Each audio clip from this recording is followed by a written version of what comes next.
नमः ॐ विष्णुपदाय कृष्णपृष्ठाय भूतले श्रीमते भक्तिवेदान्त स्वामिनीति नामिने नमस्ते सरस्वती देवे गौरवाणी प्रचारिणे निर्विशेष शून्यवादी पाश्चात्य देशतारिणे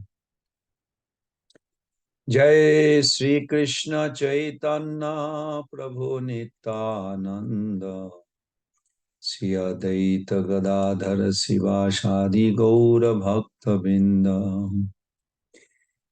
हरे कृष्ण कृष्ण कृष्ण हरे हरे हरे राम राम राम हरे हरे हरे कृष्ण कृष्ण कृष्ण हरे हरे हरे राम राम राम हरे हरे श्री कृष्ण चैतन्य प्रभु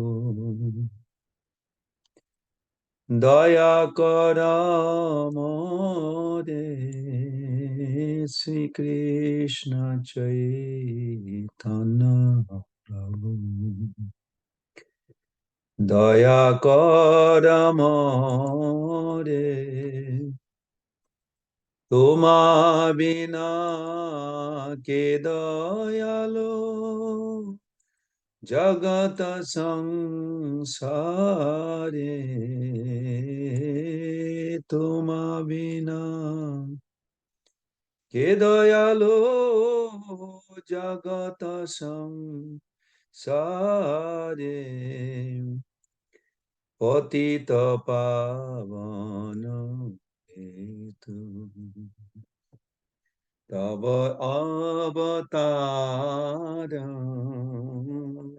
पतित पावन हेतु तव अवतार मोषम पतित प्रभो न पाइबे आरो आहा प्रभु नित्यानंद प्रेमानंद सुखी आहा प्रभु नित्यानंद प्रेमानंद सुखी कृपा बलोकन करो আমি বড় দুঃখী কৃপা বলোকন করো আমি বড় দুঃখী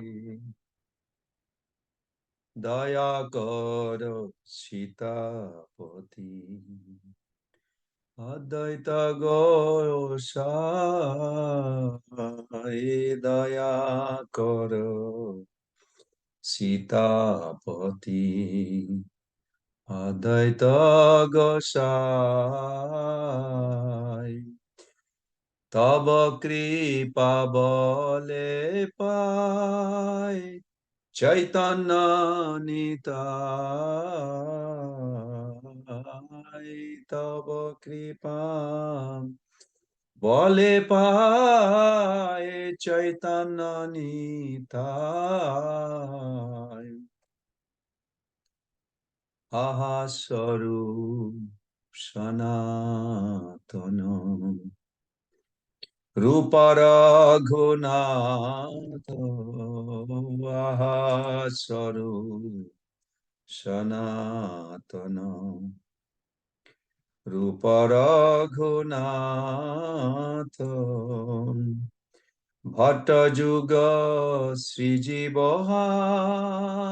প্রভু লোক নাথ ভট্ট যুগ শ্রীজীব প্রভু লোক নাথ, দয়া কর শ্রী আচার্য প্রভু শ্রীনিবাস, দয়া কর শ্রী আচার্য প্রভু শ্রীনিবাস, রামচন্দ্র সঙ্গ মাগে নরোত্তম দাস, রামচন্দ্র সঙ্গ মাগে নরোত্তম দাস, শ্রীকৃষ্ণ চৈতন্য প্রভু, দয়া কর মোরে, শ্রীকৃষ্ণ চৈতন্য প্রভু, দয়া কর মোরে, তোমা বিনা কে দয়ালো জগত সংসারে, তোমা বিনা কে দয়ালো জগত সংসারে, হরে কৃষ্ণ কৃষ্ণ কৃষ্ণ কৃষ্ণ হরে হরে, হরে রাম রাম, রাম রাম হরে হরে, হরে কৃষ্ণ কৃষ্ণ কৃষ্ণ কৃষ্ণ হরে হরে, হরে হরে রাম, রাম রাম হরে হরে, হরে কৃষ্ণ কৃষ্ণ কৃষ্ণ কৃষ্ণ হরে হরে, হরে রাম রাম, রাম রাম হরে হরে, হরে কৃষ্ণ কৃষ্ণ কৃষ্ণ কৃষ্ণ হরে হরে, হরে হরে রাম, রাম রাম হরে হরে, হরে কৃষ্ণ কৃষ্ণ কৃষ্ণ কৃষ্ণ হরে হরে, হরে রাম রাম, রাম রাম হরে হরে, হরে কৃষ্ণ কৃষ্ণ কৃষ্ণ কৃষ্ণ হরে হরে, হরে রাম রাম, রাম রাম হরে হরে, জয় প্রভুপাদ, জয় প্রভুপাদ, জয় প্রভুপাদ, জয় প্রভুপাদ, গুরুদেব গুরুদেব গুরুদেব, জয় জয় গুরুদেব, জয় জয় প্রভুপাদ প্রভুপাদ, প্রভুপাদ জয় জয় প্রভুপাদ, গৌর প্রেমানন্দে হরি হরি बोल, जयम विष्णुपाद परमहंस परिव्राजकाचार्य अष्टोत्तर शत श्री श्रीमान शिला भाई चरणारविंद भक्ति वेदांत स्वामी जगत गुरु शिला प्रभुपाद की जय, इस्कॉन बीबीटी फाउंडर आचार्य हिज डिवाइन ग्रेस शिला प्रभुपाद की जय, अनंत कोटि वैष्णव बिंद की जय, नामाचार्य शिलदास ठाकुर की जय, शिल रूप गोस्वामी पाद की जय, शिल भक्ति रसामृत सिंधु ग्रंथ की जय, समवेत वैष्णव वृंद की जय, श्री कृष्ण चैतन्य महाप्रभु की जय, Gaur Pramanande Hari Hari Bol. All glories to the assembled devotees. Hare Krishna. All glories to the assembled devotees. Hare Krishna. All glories to the assembled devotees. Hare Krishna. All glories to Sri Sri Guru and Gauranga. All glories to Srila Prabhupada. Hare Krishna, dear Prabhus and mothers. Very happy to see all of you. And please accept my humble obeisances. Vancha Hare Krishna. kalpatarubhesha kripa sindhu. Sakrapa. Paditanam pavanebho Vaishnavebho namo. So tomorrow is Ekadashi. Anybody would like to sing Ekadashi song? It's a very beautiful song by Bhaktivinoda Thakur. It's in Bengali. Anybody is familiar with it? Anybody would like to share it so I don't have to think for tomorrow? Shuddha Bhakata Charanarena. Anybody would like to sing that song? Shuddha Bhakata Charanarena tomorrow?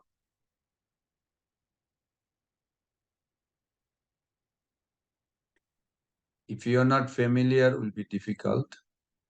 But if you are familiar, generally Ekadashi Day, this is a very favorable song because he glorified Ekadashi in that song. And tomorrow is Ekadashi.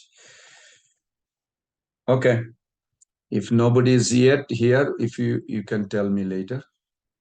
And tomorrow also, gratitude, maybe Mother Supriya Radhika Devi, you can do that. I don't know, am I commanding or requesting? Either way. Either way, okay, Prabhu, sure. Okay, thank you. You are humble, accepting it. Thank you. So, gratitude, I just want to give a little brief. I was thinking in the weekend, in order to progress in our spiritual path, I'm really stepping a little heavy weight to establish this point. Progress means elimination and new selection. If we do not learn how to eliminate, just like Prahladananda Prabhu, I see him, he will say sometime, I cut off those relationships, even with my family, I'm paraphrasing, not exact word, but he's here, he can correct me. He says, anybody don't want to talk about Krishna, only business, village talk? I said, no more talk with my friend, family. So this is a sign of progress. Progress means you have to eliminate and you accept the new idea to progress. If we don't have elimination and new selection, we are not progressing. Prabhu's and mother, Prabhupada was very strict to this. Every day he would have a new idea, new way to preach. He said even to one disciple, he constantly thinking how to make them understand they are not this body. Constantly thinking, wow, was he thinking about Krishna or constantly thinking of making them understand? Same. It is both because bhakti includes prachar and achar. You cannot give something you don't see it within you. Apni achari dharma jipke shikhai, apni na koile dharma shikhana na jai. We can be effective to others when we practice and repeat that to others. We cannot change their heart if we don't practice and change our heart first. So, Prabhus and mothers, in order to eliminate and new selection, elimination and new selection, we have to develop an attitude. Will decide our real progress, our real design of life, our fulfillment, Prabhus and mothers, comes always from the inner side. Bhakti is journey within, not so much outside. Outside just activities. Yes, In pure bhakti, we learn the three things that we have to engage our senses. That is correct. But favorable attitude, is it pleasing Krishna? These are guiding force from within. So if I can catch up some thread, then I can go and get things of that higher spiritual quality. We may appreciate, a beautiful figure. Look at how Prabhupada looks like, how Krishna looks like. Yes, we can appreciate the beautiful figure, style, movement, and intellectual delivery of the spiritual master and the other Vaishnavas. So many other things may be appreciable. But what should be the highest focal point of our realization? That should be asked. What should be our highest focal point of our realization? What should be our highest aim for which we need to eliminate and select everything else? So, Prabhuji and Mother, progress means elimination and new selection. Our spiritual life must always be a dynamic thing, not static. I'm done with expressing gratitude. Oh, what a relief. No, this is a horrible thinking.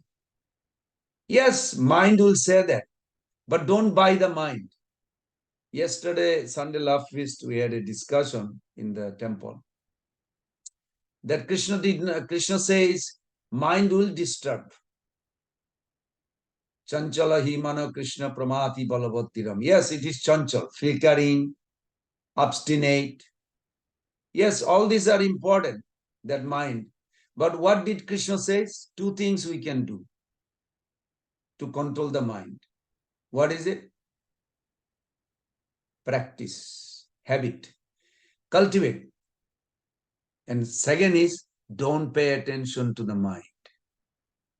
Abhasena to kunte vairagya. What is vairagya? Vairagya, detachment of the not material things, not to listen the dictation of mind.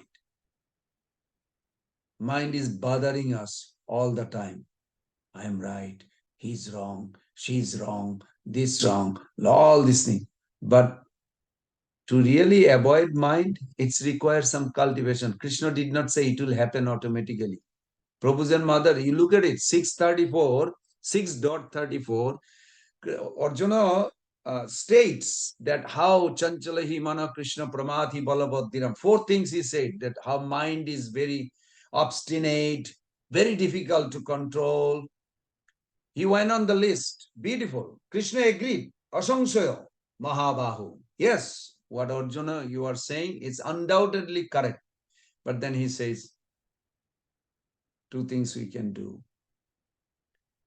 Cultivate to develop how to control mind. How? Say something glorious thing, glorifying Krishna, Guru. Appreciate. This will be required. How to deliver others, this kind of compassion mood will be good. And vairagyana cha grijyate. Vairagya here, many reference can be. Vairagya doesn't mean detach.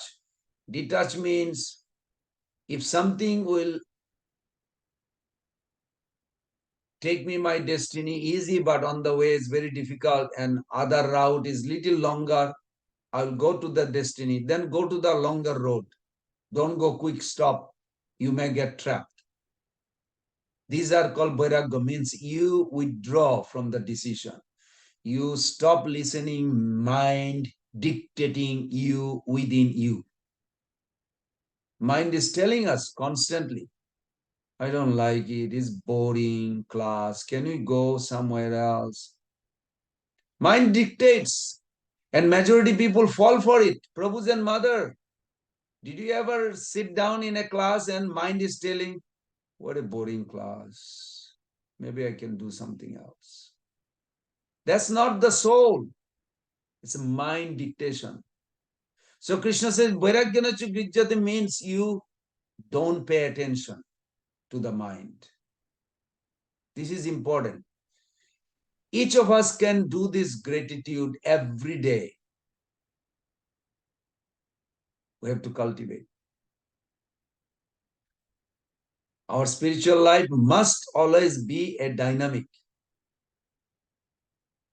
Scientists also say this in their theory of natural selection. Those who are scientific or went to whatever, physics or some, where you will see that this is a common thing amongst them. Survival of the fittest, isn't? They think like that. Survival of the fittest. Nature is selecting, isn't? Nature is selecting some, eliminating others. Life is dynamic. We are living dynamic world. Everywhere we find acceptance and elimination. This is progress. Gratitude means you are appreciating what you taking. And what you cannot say, you eliminating. That is progress. Life should be always progressive, not static. I tell you a little story. While I was talking to someone, and somebody says it's a true story. This has happened in East Europe, Lithuania, a place called Lithuania. Very vibrant Krishna conscious place now, due to Prahladananda Maharaj's influence. He's very active Maharaj. So there was a person there. They also do very much tarot card. You know, tarot card, maybe not everybody's familiar with it. Astrology, like this. They do their own style, comes from Uzbekistan, Tajikistan. They're all near country to Afghanistan. They have all these mystic voodoo type of things. So anyway, so one person, he joined Hare Krishna Society, but he was going through tough times, so he went. And this voodoo master said, what is going on? He said, from my childhood, I'm going through this physical problem, also relative, this, that, and that. And my father also went through. He said, yes, you have a 7 more life you will go through and then it will be over. He said, what? 7 more life? I can't do this. So anyway, he left.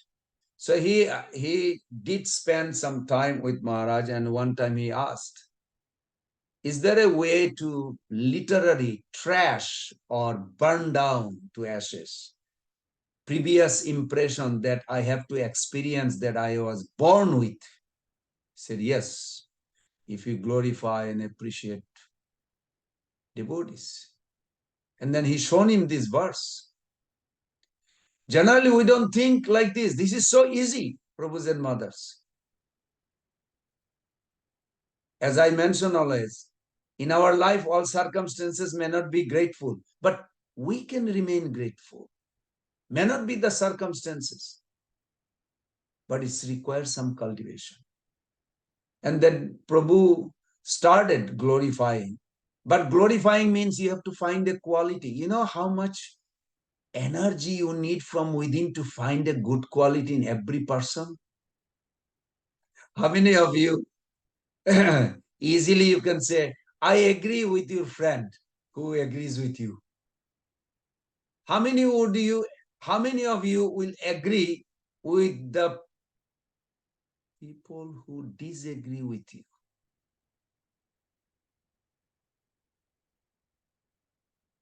It's difficult, isn't it? No, really, I'm serious. You can agree with all the people you are friend with. You know, they agree with you, you'll agree. Even they are wrong, you could say, it's okay, he's right. But it is very difficult. But if we learn this attitude to express our gratitude by finding a good quality that affected our life, relevant to bhakti, then we will burn down all the unwanted things. Don't become like the man who was climbing down from a big tree. You probably heard that story. In India was floating that story in the village that he was so scared to climb down. Some or other he went up, but then he was afraid when he looked it down. So he asked Hanumanji to help. Hanumanji, please help, please help, please help. Then he climbed down halfway. He said, Hanumanji, you didn't help. I was going to give you 100 rupees of fruits. I'll give you 50. At least help me now, 50% down. Then he went down almost three quarter. He said, I didn't see you coming to help. Okay, at least I'll give you 25%.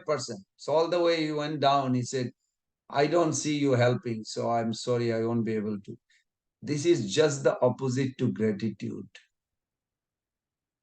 Gratitude means inner strength build up towards Krishna by glorifying Vaishnava. Hanumanji was helping. Hanumanji is not a physical person only to come physically to take you. Krishna appears in our intelligence. When you read Bhagavatam, your eyes open. How the birds fly from one continent to another continent before disaster comes. The scientist, modern scientists even they say, oh, it must be natural instinct. How is this Alaska before the snow starts? Horrible that no bird can live. They go to Vancouver area, Canada, fly all the way there. How they know natural instinct?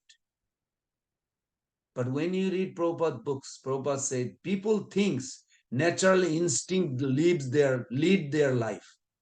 It is not natural instinct. It is super soul from within, guiding the soul.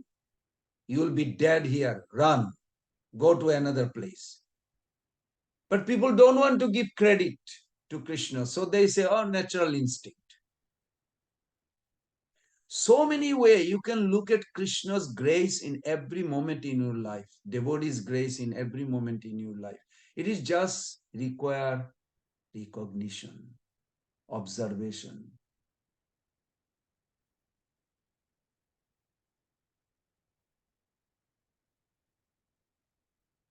It is required. Gratitude, it's fundamental aspect or platform of humility. Without humility, Mahaprabhu said, we cannot develop love of God.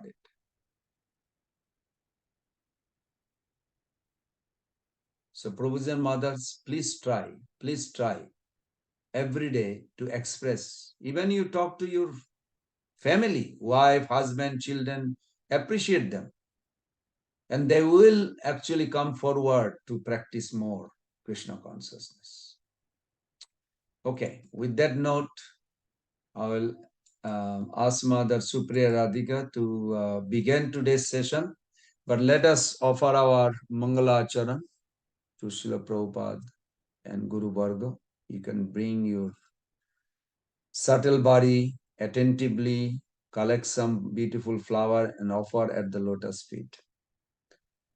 Om Jnanati Mirandasa Genanjana Salakaya Chakshurun Militam Jena Tasmai Sri Guruve Namaha Sri Chaitanya Manovistam Stapitam Jena Bhutale Swayam Rupa Kadamayam Dadati Padantikam Vandeham Sri Guru Sri Juta Padakamalam Sri Gurun Vaishnavangsha Sri Rupam Sagrajatam Sahagana Raghunatanitam Tam Sajivam Sadaitam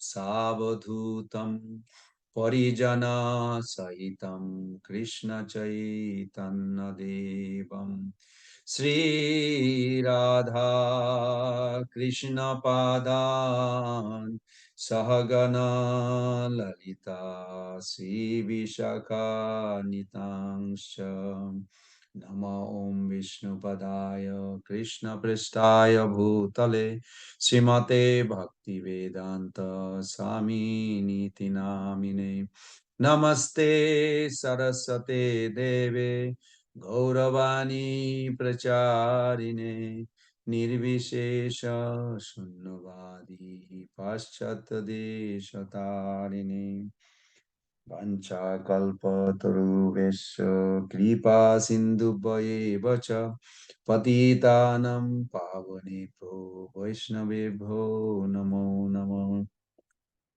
Namo Mahavadanyaya Krishna Prema Pradayate Krishnaya Krishna Chaitanya Namne Gaura Tishe Namo He Krishna Karuna Sindhu Dinabandhu Jagatpate Gopesha Gopika Kanto Radha Kanta Namostute तप्त कंचन गौरांगी राधे वृंदावनेश्वरी वृषभानुसुते देवी प्रणमामि हरिप्रिये वृंदाई तुलसी देवाई प्रियाय केशवस्य च विष्णु भक्ति पदे देवी सत्यवते नमो नमो जय श्री कृष्ण चैतन्य प्रभु नित्यानंद श्री अद्वैत गदाधर शिवासादि गौर भक्तबिंद हरे Krishna Krishna Krishna Hare Hare Hare Ram Ram Ram Hare Hare Hare Krishna Krishna Krishna Hare Hare Hare Ram Ram Ram Hare Hare Hare Krishna Krishna Krishna Hare Hare Hare Ram Ram Ram Hare Hare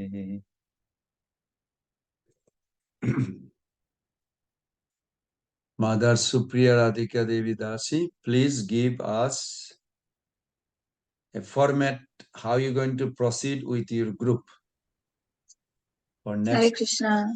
Yes, Prabhu. Hare Krishna, Prabhu. Dandavat Pranam. Please accept my humble obeisances. All devotees, please accept my humble obeisances. So we have two presenters today. We are starting the Western Division, and we have Praveena Mataji and Purushottam Prasad Prabhu presenting 35 and 36. But there's a little bit of change. Purushottam Prabhu has a Bhakti Vaibhav class starting soon. And if you don't mind, if we can have his presentation before Praveena Mataji, because he has to leave for the other session. And that is in-person session. It's not online, so he has to leave for that. So can I request Praveena Mataji, if it's okay with you? Yes, Mataji, that's absolutely fine. Thank you so much. Prabhu, is it okay with you also? Yes. Rangovan Prabhu? Yes. Yeah. So Purushottam Prabhu, you're good to go. Hare Krishna. Pranam to all the devotees. Prabhu, may I request the share permission to share the screen? You are given.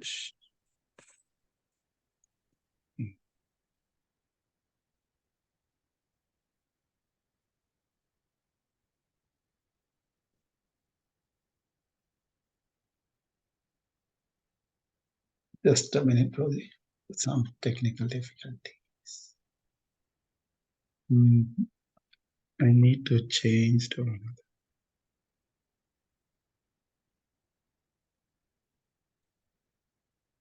Okay, while you are preparing, what is Western Division means to all of you?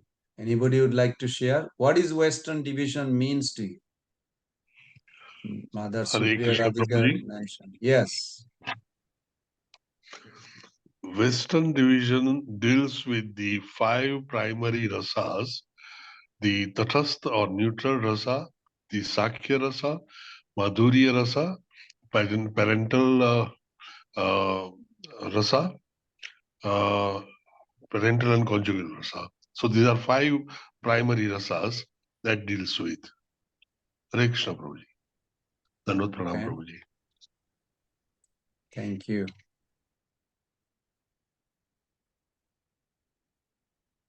Prabhuji, actually, there is another Purushottam Prasad. Can you make that Purushottam Prasad as a host, please? Sorry. Oh, I didn't know that you could expand yourself. I'm using two systems. There is another one. Okay. Your duplicate personality is also Thank given. you. Thank you. Yeah. Yes. Hope the screen is visible now.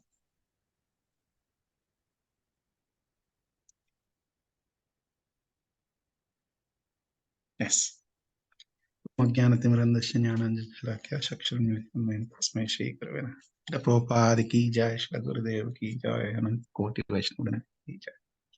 Hare Krishna, this particular chapter 36 from Bhakti Rasamrita Sindhu talks about the transcendental affection. The devotees in the mode of servitude, but there are various categories in that.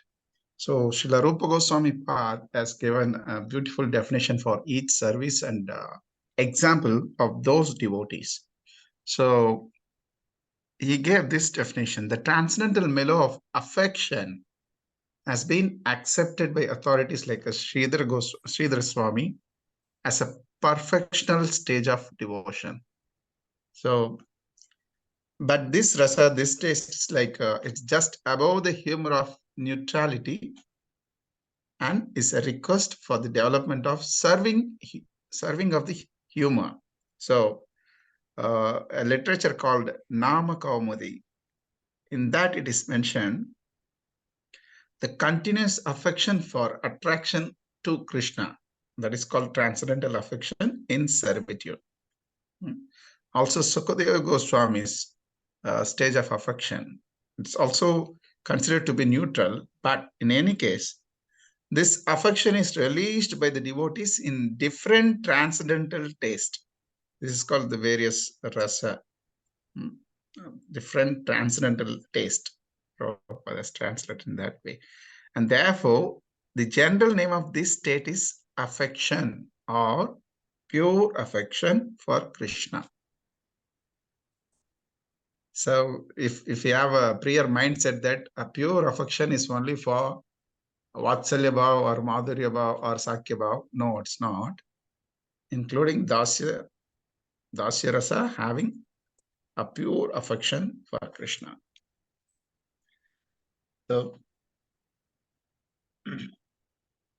So the devotees engaged in servitude or attached to Krishna in the affection of reverence. So they sometimes exhibit the awe and reverence. And there are many instances that was quoted. So some of the inhabitants in Gokula, when Krishna is exhibited his pastimes in Gokula, the Gokulavasis, the friends of Krishna, also so much attached to Krishna. So the inhabitants of Vrindavana used to say, Krishna is always manifest before us with a complexion of like a blackish cloud. And they describe the Krishna's beauty. He holds the flute, and he has a peacock feather, and he have a yellow garment dress, and he walks near the Govardhan hill, and all these features of Krishna, these inhabitants of Vrindavana, they explain. So by seeing Krishna, they feel the transcendental bliss always, and they consider that themselves as their eternal servant of Krishna. So sometimes the devotee becomes filled with the same awe and reverence by seeing a picture of Vishnu, who is dressed like a Krishna, and who has a similar complexion. Then what is the difference? The only difference is that Vishnu has 4 hands in which he holds Shankha, Chakra, Kada, Padma, whereas Krishna doesn't hold these 4, but he holds the flute. So Lord Vishnu is always decorated with many valuable jewels such as Chandrakanta or Suryakanta. Another example is given by Rupa Goswami from the Lalita Madhava. Krishna's personal servitor, his charioteer, his name is Dharuka. So Dharuka gave a definition. Certainly Lord Vishnu is very beautiful with his necklace of Kaustuba jewels. It is 4 hands holding conch shell, disc, club, and lotus flower, and his dazzlingly beautiful jewelry. Is also very beautiful in his eternal position, riding upon the shoulder of Garuda. So he's meditating how the Lord riding on the Garuda. That beauty is describing. But now the same Lord Vishnu is present as the enemy of Kamsa, and by his personal feature, I'm completely forgetting the opulence of Vaikuntha. So this is the mood of Dwarka, who is serving Krishna personally. So there is even reverence. We can see that. They are in the mood of worshipping Krishna as the Lord of Vaikuntha. So another devotee, he says, excuse me, yeah. The Supreme Personality of Godhead from his whose bodily pores comes millions of universes permanently rising. So he's meditating upon the Karnadosha Vishnu. And he describing his quality like his ocean of mercy, is the owner of inconceivable energies, is always secured with all perfections, he is the origin of all incarnations, and is attraction for all liberated persons. So this way he's describing the Supreme Personality of Godhead. And not only that, he says, is all cognizant and fully determined and fully opulent. And he is the emblem of forgiveness and the protector of surrendered souls. He is munificent and is true to his promise, is expert, is always auspicious, is powerful, and is religious, is a strict follower of the scriptures, and is the friend of the devotees, and is magnanimous, influential, grateful, reputable, respectable, full of all strength, and submissive to pure love. So surely is the only shelter of devotees who are attracted to him by the affection of servitorship. So Dasya Bhava. So the Dasya Bhava is very predominant for all these devotees. Here further, Rupa Goswami Pada has given these devotees in this bhava into 4 categories. One major category is the appointed servants. The example was given like Lord Brahma, Lord Shiva, Parvati, etc., including Indra. So all the devatas we can say. So appointed servants. Main example is given Lord Shiva and Brahma. A second category is devotees in servitude who are protected by the Lord himself. And the third one, the devotees who are always associated, they constantly associate with the Lord. And the fourth, devotees who are simply following in the footsteps of the Lord. It appears to be similar, but they are different and their services are different. How? We'll see one by one. There was a discussion taken place at the Krishna's wife, Jambavati. She is inquiring to Kalindi, who is none other than Yamuna Mata. So there was a discussion between both of them. Jambavati asking to Kalindi, who is that personality circumambulating our Krishna? Then Yamuna, she replied, she is Ambika. Ambika means Mother Parvati or Oma. So she is the superintendent of all universal affairs. Then Jambavati again asked, and who is the personality who is trembling at the sight of Krishna? Kalindi Yamuna was saying, that is Lord Shiva. Oh, is it so? And who is the another person who is offering prayers to Krishna? She replied, it is Lord Brahma. Jambadi again asked, who is that person who has fallen on the ground and is offering respect to Krishna? She said, it is Lord Indra, the king of heaven. And again she asked, then who is that person who has come with the demigods, is laughing with them? He is none other than my elder brother, Yamaraj, the superintendent of death.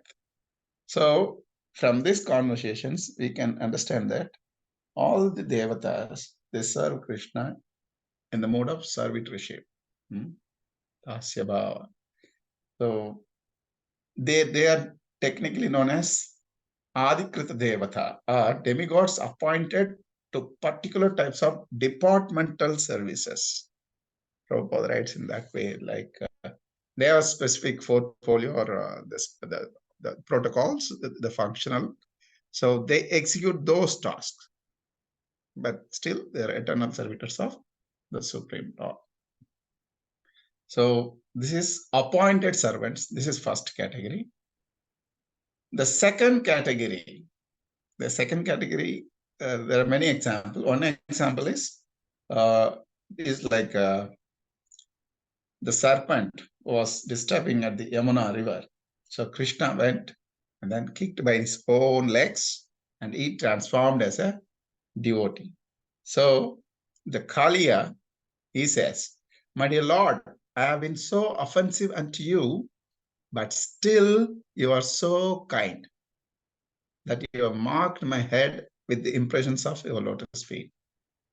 This is also an instance of once taking shelter on the lotus feet of Krishna.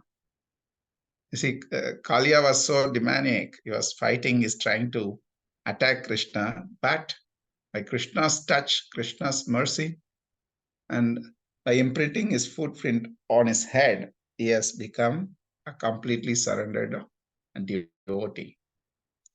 There is another reference, a book called Aparadha Bhanjana. A pure devotee expresses his feeling, my dear Lord, I am ashamed to admit before you that I have carried out the orders of my masters. Who are the masters? Lust, anger, avarice, illusion, and envy. Sometimes I have carried out their orders in a way most abominable. Yet, in spite of my serving them so faithfully, they are not satisfied, nor are they kind enough to give me relief from their service. They are not even ashamed of taking service from me in that way. So this way the devotee is condemning those impurities, anger, avarice, illusion, envy, etc. My dear Lord, O head of the Yadu dynasty, now I have come to my senses and I am taking shelter of your lotus feet. Please engage me in your service. So this is another instance of surrendering and taking shelter of Krishna. So these kind of devotees under the protection of Krishna. And also one more example is given, like those jnanis, they have speculative knowledge, they're jnanis, rishis, etc. They have followed the jnana marga, but still by hearing the glories of the Lord, they also become devotees and surrender to the Supreme Lord. The example was given, the Brahmanas headed by Saunaka in the forest of Naimisharanya. They were all great Brahmanas, learned scholars. They have complete wisdom of the Vedas. And in Haribhakti Subhodaya, their statement is mentioned in this way. These great Brahmanas and sages headed by Shaunaka Rishi told Sutta Goswami, my dear great soul, just see how wonderful it is. Although as human beings we are contaminated with so many taints of material existence, simply by our conversing with you about the Supreme Personality of Godhead, we are now gradually decrying our desire for liberation. So all these rishis, they have the desire for attaining liberation, but they have transformed into devotees. So that kind of devotees also Krishna gives protection and shelter. So from the very beginning of their realization attached to devotional service are called Seva Nishta. So Seva Nishta means simply attached to devotional service.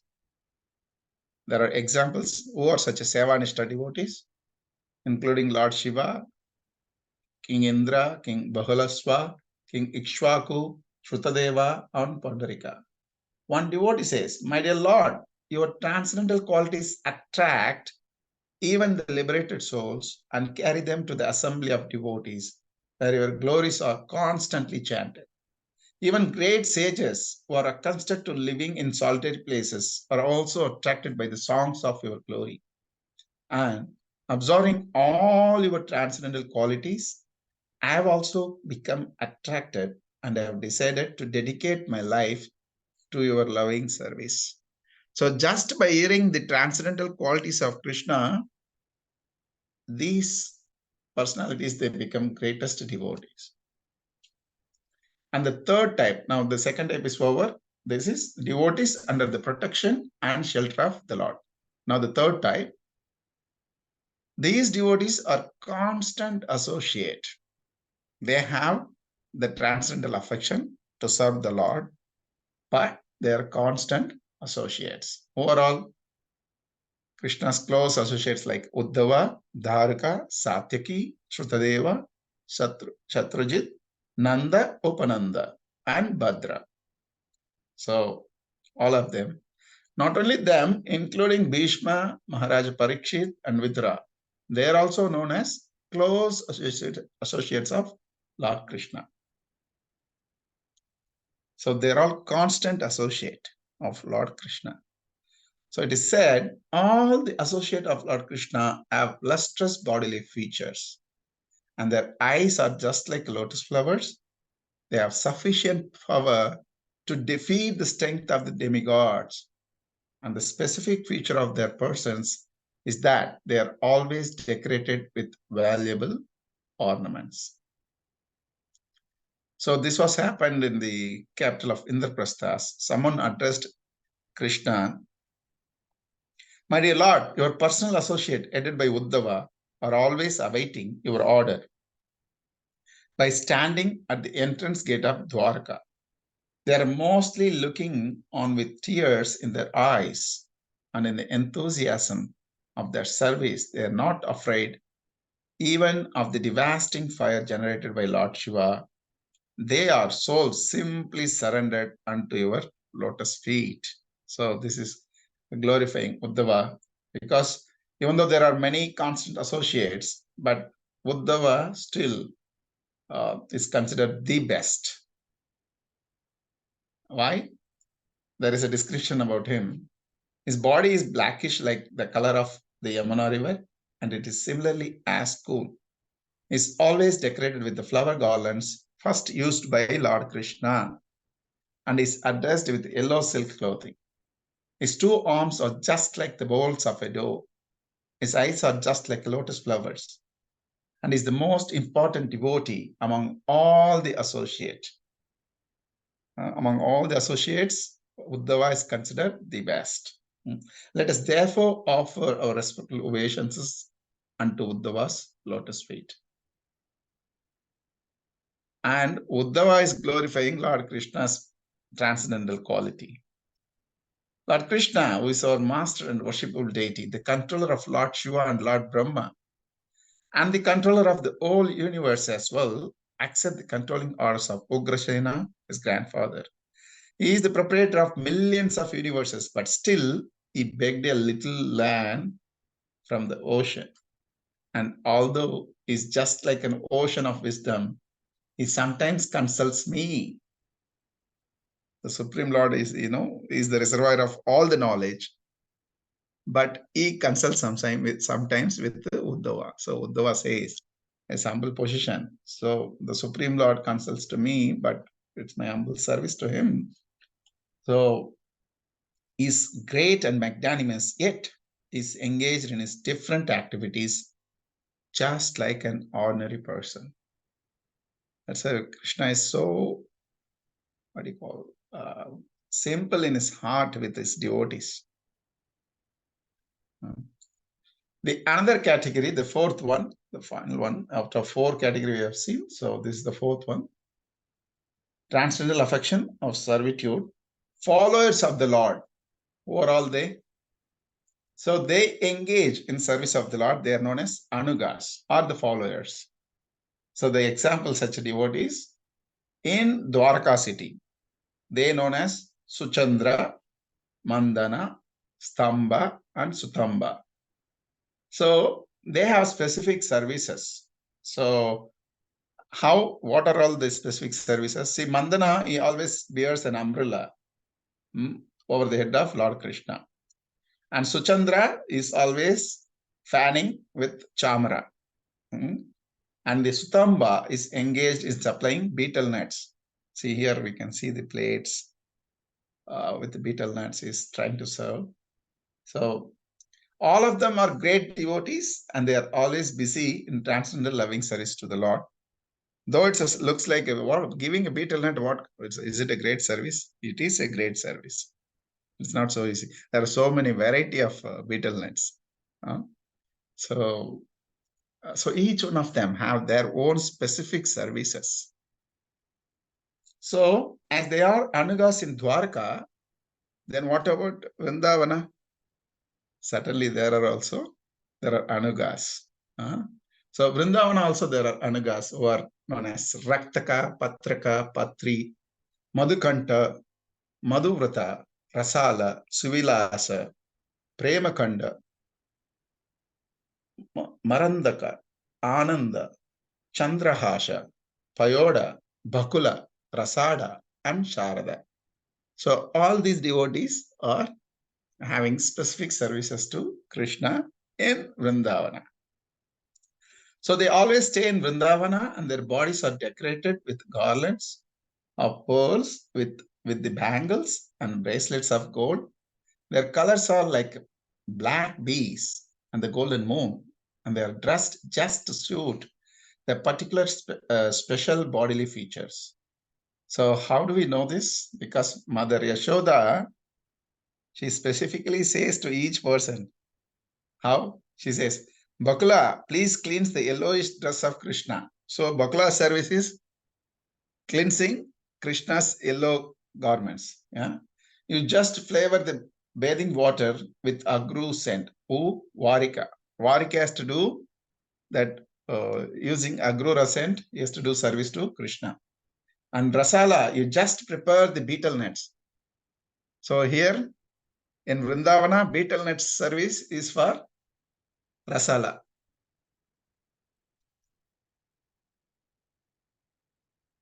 There is a song also in Bhaktivinoda Thakur, Rasala. So that Rasala is the one who is preparing a betel nuts to Krishna. Whereas in Dwarka, that service was done by Sutamba. Yeah, service in different place. Service is the same, but different place, different persons, they do that service. Fine. And yeah, and Mother Yashoda says, you can all see that Krishna is approaching. There is a dust overhead, and the cows can be seen very distinctly. You do each service. Mother Yashoda is telling to each one of them. And among all the anugas, Raktaka is considered to be the chief among all of them. His bodily features is described. He wears yellow clothing, and his bodily color is just like a newly grown grass. He is very expert in singing and is always engaged in the service of the son of Maharaja Nanda. Let us all become the followers of Raktaka in offering transcendental loving service to Krishna. So another example, how Raktaka is so attached to Krishna, it can be understood from this statement of Rasada.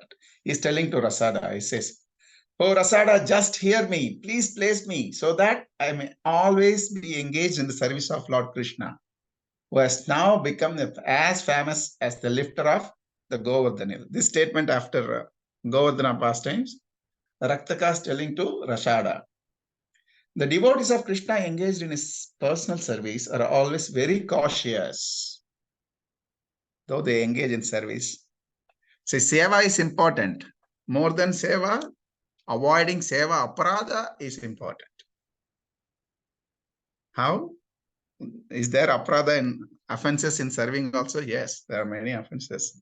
So we're not aware. We should know that these are all the offenses. We should try to avoid those offenses and then engage in services.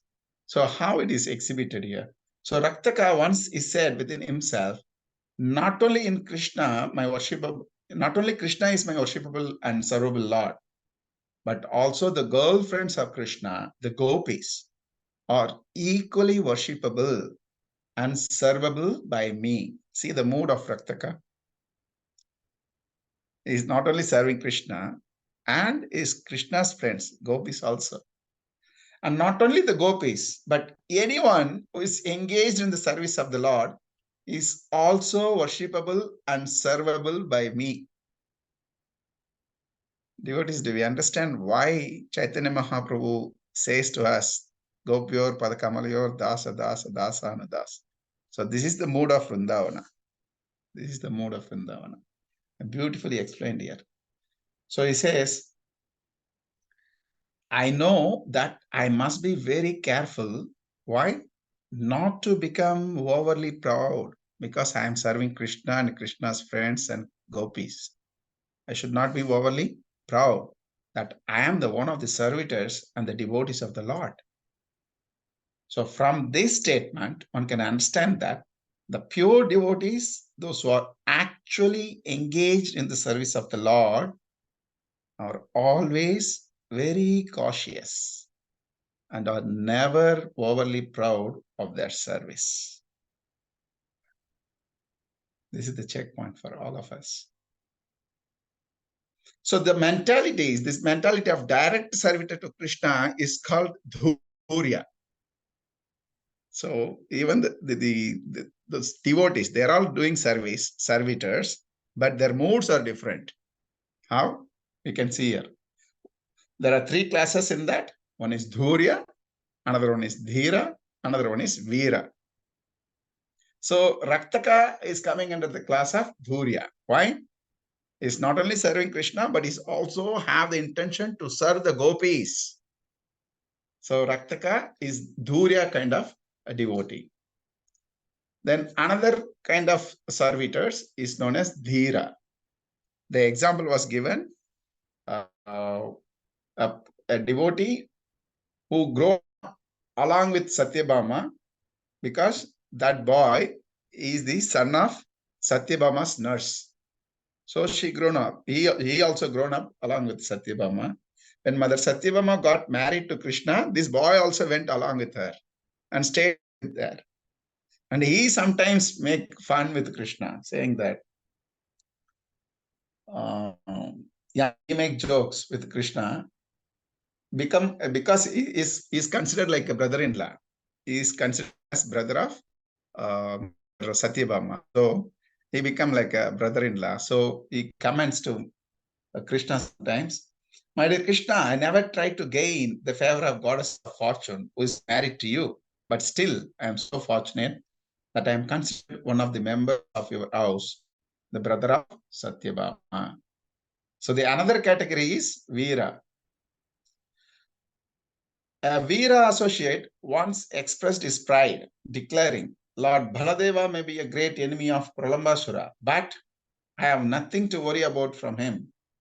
And as far as Pradyumna is concerned, I have nothing to take from him because he is simply a boy. Therefore, I do not expect anything from anyone else. But I simply expect the favorable glance of Krishna upon me. And so I am not even afraid of Satyabhama, who is so dear to Krishna. He is a little bit pride, but this category is called Veera.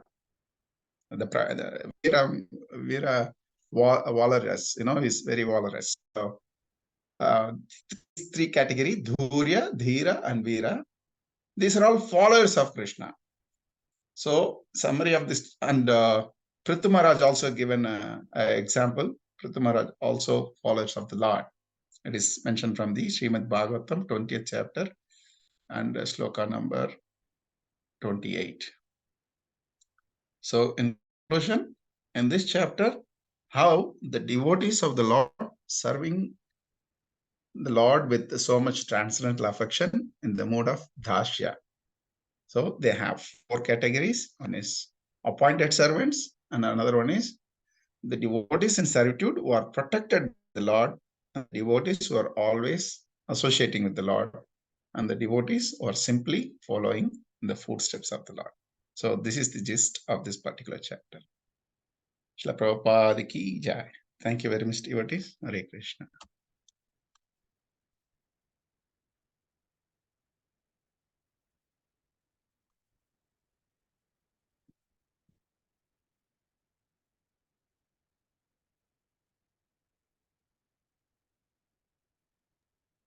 Prabhu, you're muted. Hare Krishna. Sorry. So what is this chapter mainly indicates?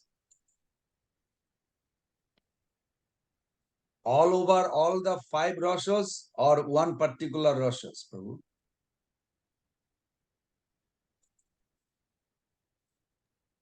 One Can you hear rasa. me? Yeah.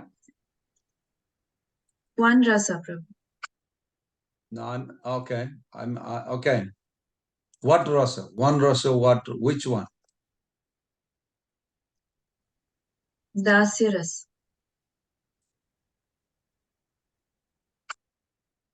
So this is 36, and then we'll go to Santaras, backward a little bit, as you mentioned.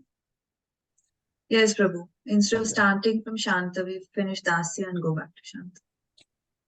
So Purushottam Prabhu, will you take some question or are you going to run a hide? Prabhu, you are there to answer the question. So Prabhus and mothers, please.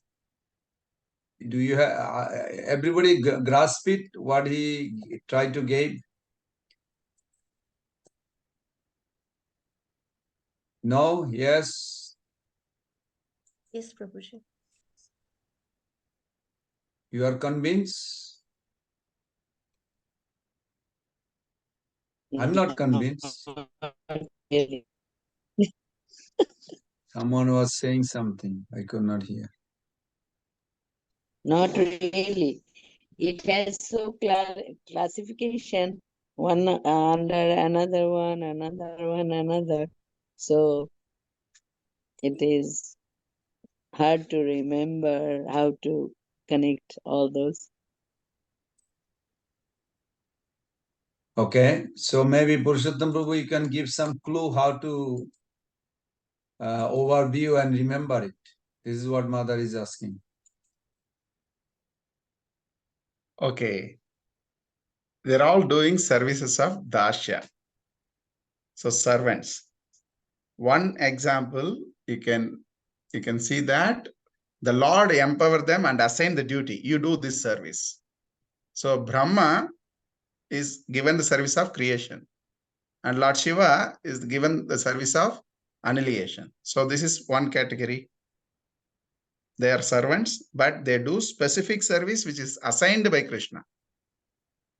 Okay, mother? That is the first category. Then the second category is the Lord himself protect the devotees. Maybe they may not be devotee before, but they transform into devotee. But once they take the shelter, like Kaliya, he was not a devotee before, but he takes shelter and surrender to the Lord. The Lord give protection for him. Yeah. And before a person may be a Jnani or Yogi, but he understand the Supreme Lord is great. By hearing his transcendental qualities, he transform and surrender. These are all categories of 2. Yeah, a Jnani or a Yogi who takes shelter, that kind of devotees also, the Lord protect them. Or you can remember Kaliya or Jnani or Yogi, the sages who is assembled in Naimisharanya, who are all taken shelter, they are all protected by the Lord. This is second category. So the third category is constant associate. The constant associate. Who are all the constant associates of Krishna? Like Uddhava, Dwarka. Dwarka is the charioteer of Krishna. Satyaki. and Nanda Maharaj's brother, Upananda. All these are all constant associate. They are all servant, but they play different roles. But among all these servitors, Uddhava is the topmost, is the best. That is considered. This is third category. They are constant associate. Lord Shiva, Lord Brahma are not constant associate. Are you able to see the difference? The same case with these Gyanis, Yogis are not playing the role of that of Lord Shiva or Brahma or like a Uddhava. But still they are servants. The Lord give personal protection to them. So they are second category. Then the constant associates. So Nanda, Upananda, Satyaki, Daruka, Uddhava, etc. Uddhava is considered as topmost. Then the fourth category is the followers of the Lord. Wherever the Lord goes, they go and then serve. When the Lord is in Dwarka city, there are different personal servants who has Suchandra, Mandana, Stamba, Sutamba, like that. Whereas when the Lord goes to Vrindavana, there are servants like Raktaka, Patraka, Madhukantaha, various devotees are there. Each one of them have their each service. So these devotees, these four kind of devotees, who is followers of the Lord, when they are in Dwarka city, they have different service like fanning, folding the betel nuts. Similar service also in Vrindavana. There are different devotees. These are all the four categories of devotees. In the fourth one, there are three classifications, who are all based on the service that they do. They are known as Dhurya, Dhira, and Veera. Based on the service, these technical terms, that's all. So is it difficult to remember Lord Brahma and Lord Shiva? They are doing what service assigned by Krishna. They are not taking the service, I will do this service voluntarily. Whereas second category is those who were not devotees, they transformed into devotees. They have taken complete shelter of the Lord. So the Lord protect them. They are also Dashyas. They are also servitors. And the third category is the constant associate, like Nanda Maharaj's brother, and Uddhava, etc. And the fourth one is the followers, those who serve the Lord with the fanning, umbrella, providing umbrella, and then providing betel nuts, etc. Is it still difficult to remember? It's difficult because first time if you hear all this classification, difficult. If you read and then meditate, then My we question is, that's the every chapter, this chapter also. So main, this is like Dasho, Rosh, and those under that category, this is the classification. It is not only this much, there are plenty, but these are all predominant, like a sample in an ocean, few drops.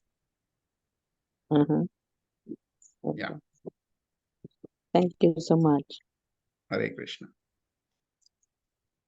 Hare Krishna. There are some raised hand, Prabhu. Okay. Hare Krishna, Prabhu. Can I? Hare Prabhu? Yes, Prabhuji. Okay. So Uddhav is greatest, the devotee. So, but he has like a Swarupa Siddhi, right? Swarupa Siddhi, liberation.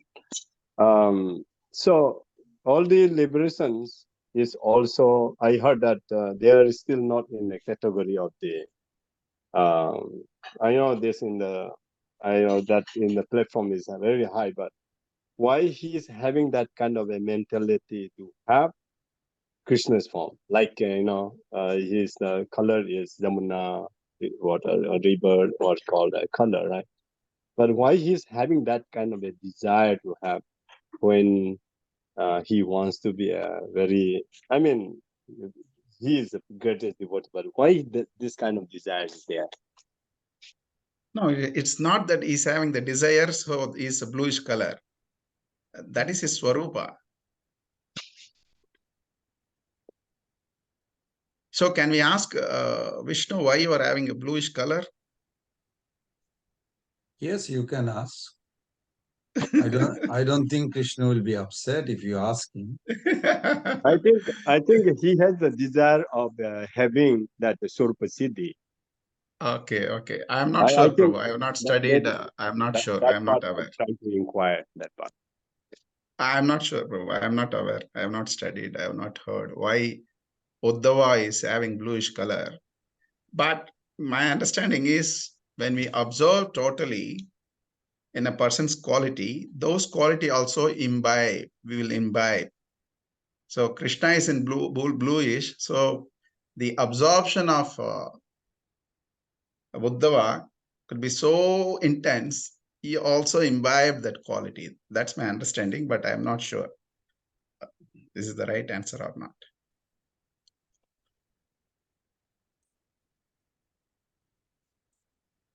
I think you gave a correct answer. Krishna is blue because Shama Sringara Rati. Krishna has a strong desire.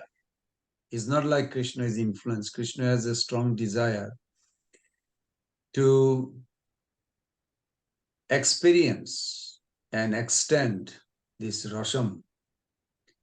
As a result, this Paramaur Rasha intensified to a point where his form is naturally blue. It's not like he's trying to be blue. Because that Sharup, Shabhab, position, function, nature, these are one substance and it transforms into blue. So when some devotee, is not only Uddhava, there is a millions of devotee who also has the same form. It's not just, Uddhava is just a prominent example. Ultimately, each of us, what we really, how we want to serve Krishna ultimately. It is not up to Krishna. It is up to us, our desire. Krishna reciprocate. Mahaprabhu says, "E panchasthai bhav hai pancharas, jai rase bhakta sukhi, Krishna hai bas." Lord, to experience this unlimited, unrestricted love, he subordinated himself. Basa means under. He comes under the love of a devotee, whatever form and shape that devotee wants to please him. Of course, we are talking about very advanced stage, not in a mundane stage. Mundane stage is different. We're talking about bhava bhakti and up, labha, prema bhakti, love, and then sneha mana, all this extension of love that expand. So from that angle, if you look at it, it's nothing surprising that why Uddhava has this bluish color. If you want to have a bluish color, your body is not that. Now the body and the mind is not two separate things. Other day I mentioned, I hope you all remember, the bhava takes the faculty of the mind. Mind is inseparable. When once love of God had awakened, you cannot separate mind. And of course they use the word, like gopis arguing with their own mind. Now you'll say, see, gopis are arguing with their own mind. Their mind will be saying this, oh, Krishna is walking everywhere in the forest. So many thorns, so many rocks. He's Jatte Sujatu Charanamburaho Staneshu. This is the famous verse that Prabhupada quotes in the Gopi Gita, that they are saying that his lotus feet is so soft and it will get poked and it will get hurt. And their intelligent get in. Now, you think like, where is the intelligence within Gopi? I thought they are all one substance. But one substance has a variety. So intelligence give the argument to the mind. So why you speak like this? You know what Vrindavan is? Vrindavan is Shuddha Satta. Shuddha Satta has no criminal mentality of hurting anybody. There's no mundane rocks. These are all transcendental transformation of feeling. Turn into rock or whatever the shrubs or all the trees. But then argument will go back and forth, back and forth. The calves and cows are also running around, isn't everywhere? Then the intelligent will say, yeah, but they have a hoof. But Krishna doesn't have a hoof. His feet is like a bare feet. He doesn't have shoes. Yeah, but this is a Shuddha Satta platform. Nothing can hurt him. So what does the gopis reply? Gopis reply, mind, you are not intelligent. That's why you don't understand. They are arguing within themselves and they are relishing it. Is really Krishna going to get ever hurt his body? No. So they are right and they are wrong. Both are correct. Because they want to feel because of their possession and affection causes the possession. They feel naturally that his feet going to get hurt because his feet is so soft. So like that. So every color represent the inner mood. It is not Uddhava. It is what Uddhava has. He has tremendous love. He is one of the rarest examples that exhibit the Braja Gopi, how Braja Gopis are higher, Rasa, than Dwarka and Mathura. He is one of the very good example, one of the best example, I would say. That he is begging also, Bande Nanda Brajastinam Pradurenubi Abhikshnasha Jasham Hari Katod Kitam Punati Bhuvanatrayam Bande Nanda Brajastrinam. He is praying. This is Uddhava's prayer. Bande Nanda Brajastrinam. I mean, I am praying for Nanda Maharaj's village, those gopi girls. They are Pado Renuvi, Abhikshnasha. Constantly I want their foot dust. Foot dust. Are you are Mantri Sachivya, you are a very intimate friend of Krishna, you are minister, you are counselor of Krishna. He counsel Krishna sometime. And he wonder also. Like when Krishna asks Uddhava, if you really think very deeply, Uddhava, what should I do? Yudhishthira Maharaj wants me to join in the Rajasuya Yagga. And Jarasandha is creating such a havoc, disturbance. I need to kill him. Which one should I do first? I'm not sure. I'm confused. Do you think Krishna really confused? Uddhava doesn't know that? You think we know more than Uddhava does? No, Uddhava knows. And Uddhava is looking at Krishna's face. How am I going to think without his permission? By Krishna's permission, I am even able to think. Now I'm looking at his face. Uddhava is talking within himself, his mind and himself. And his mind saying, but he's serious. Look at Krishna's face. He's serious. He's asking you a question. He really treating you like a counselor. He wants your help. Then Uddhava come up on his own. Okay, since he's asking, I'm going to give him advice. My Lord, you can go to Rajasuya Yagna. And Yudhishthira Maharaj will send 4 brothers in 4 directions. And you can travel with Bhima. And while going with Bhima, he will confront Jarasandha and you can kill him. Krishna looks at Uddhava, without you, how can I ever do any? Is it true? Really, without Uddhava, Krishna cannot do anything? So Krishna give a big hug and appreciate Uddhava's counseling. So this kind of intimate relationship stimulate his feeling produce the external color. It is not that he's trying to be blue or white or some color. Every color is a manifestation of their own inner feeling for each other. But it's a nice question, Mahatma Prabhu. And Purushottam Prabhu, hey, he disappeared? No, he's here. He gave a very good answer. Okay, you have a couple more hands up, Prabhu. Purushottam Prabhu, are you still here? Hare Krishna. Yes, Prabhu. Yeah. You have a couple more hands. Hare Krishna, Prabhu. Yeah. Can I ask Prabhu? Yes, Prabhu. Yes, Mataji.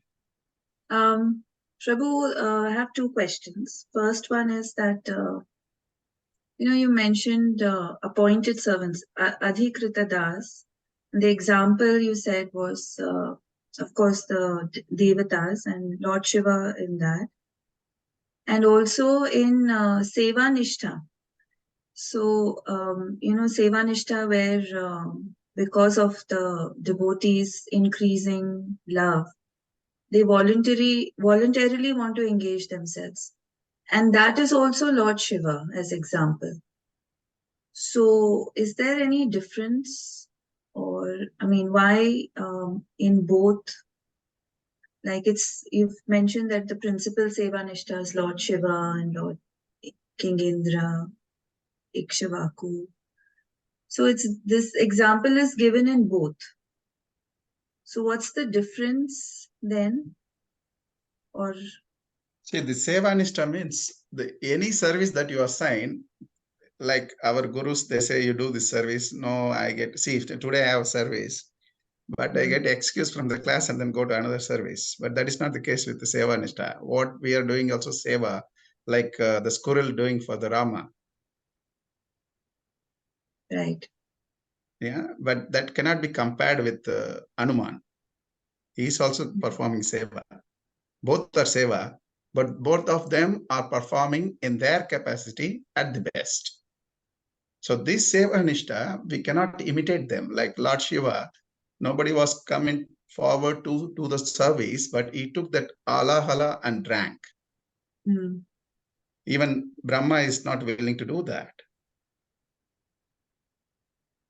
So in that case, any service for the Lord's pleasure, they are willing to do. They are Seva Nishtas. See, Prabhupada also you can say Seva Nishtha. 2 times he got heart attack in the ship, but he was fixed in his Seva. This is my Guru Maharaj instructed me. Even at the cost of my death, I have to execute that service. If he fixed that Nishtha to please the Guru and Krishna, then we can become Seva Nishtha. That's no, my I understanding. understand. I understand the definition. Those who take shelter of Krishna out of love, right? But the example of Lord Shiva is there in both Seva Nishtha and in appointed servant. Like all the Devatas come as appointed servant, but not all of them are there in both. Like, so I'm asking, what is the distinction, or is there a particular reason why Lord Shiva's example is given in both? The first category is given example. It's not only Lord Shiva is the example. Lord Brahma also in that category, right? Yeah. But is Brahma also in Seva Nishtha? That's what I'm saying. That is the difference. But Lord Indra is. King Indra is. No. King Indra is Seva Nishtha? No, I don't think so. Prabhu, Seva Nishtha is not a category though. First is a Adhikrita Das. Yeah, Seva Nishtha. Yes, King Indra is Seva Nishtha, but in the sense, my understanding. He comes in Sharanagata category. Is Ashrita it Prabhu? Bhakta. Ashrita Bhakta. Ashrita. Those who have taken shelter. Jiva Those who have Goswami taken Pad shelter. writes, Adhikrita Das, those who are appointed by Krishna. Ashrita Bhakta means who he gave shelter. And yes, can be many similar name you could find, I don't know. But Ashrita Bhakta means where he gives, where this idea of Shevanista. Shevanista actually a quality, it is not a category. Third category is Parishad. Constant associate. Yeah. Parish. Parishad. Parishad Bhaktas. This is how Jiva Goswami Pad in his commentary on his Guru Maharaj's this Pancharas Ved he gives. And then Anuga. Fourth category is Anuga Bhakta. And we'll have a many chapter. If you realize, out of this 10 or 11 chapter, the majority is all Daisharas. Half of them.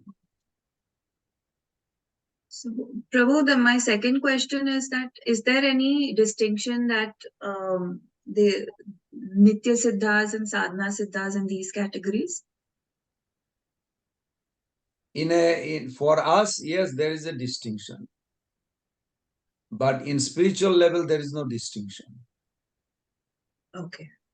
But is it that Sadhana Siddhas attain a particular category and Nitya Siddhas are in a different category here in this Dasyas?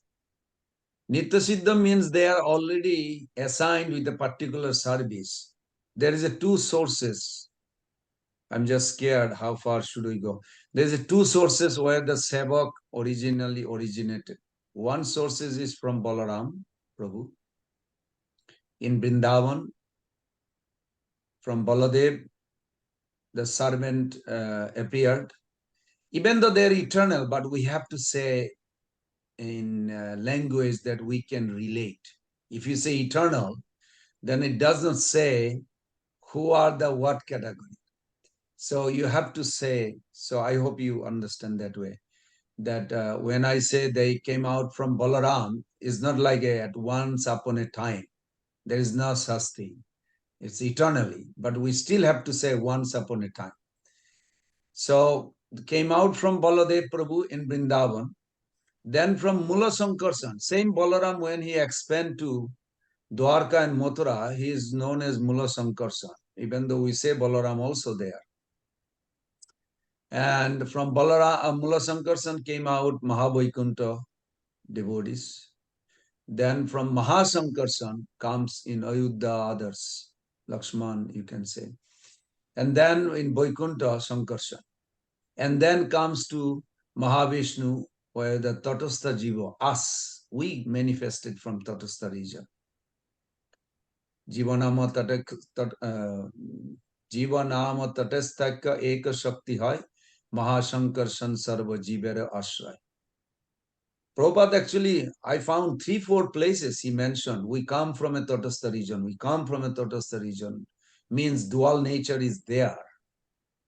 Until we dive under or voluntarily under internal potency until last breath and a entrance of Shuddha Sattva where spiritual body will be awakened. This is another, okay, we'll see if we have time someday. We will discuss this because this is a little, I understand this is important, but at the same time, this is like a time consuming. This requires a lot of understanding. We are talking about like a maybe strong math to a primary student. I don't put any, I'm not telling all of you are primary, but I feel like even with the senior devotee, this conflict sometime on these topics. Do we have a permanent, eternal, predestined, or we actually are creating destiny? So this is these topics. Anyway, we'll discuss that some session if we have time. Prabhu, we have only one presentation tomorrow, so maybe we could do it tomorrow. Okay. All right. Possible. Thank you. Possible. Thank you, Prabhu. But this is at least more we understand that there is a 4 types of Daisharas because you will have a 5 chapter. 1, 2, 3, 4, 5. Yeah, 5 chapters Jiva Goswami Pad writes. Rupa Goswami Pad gave, you start from 36, 36, 37, 38, 39, 40. All the way to 40. You have all. 35 also, Prabhu. 35 is Yeah. Shantaras. No, sir, we're not talking about Santaras. I'm talking about Dasharas. Oh. You have a 5 chapter. 5 chapters. Yeah. So next few days it will go Dasharas, Dasharas, Dasharas.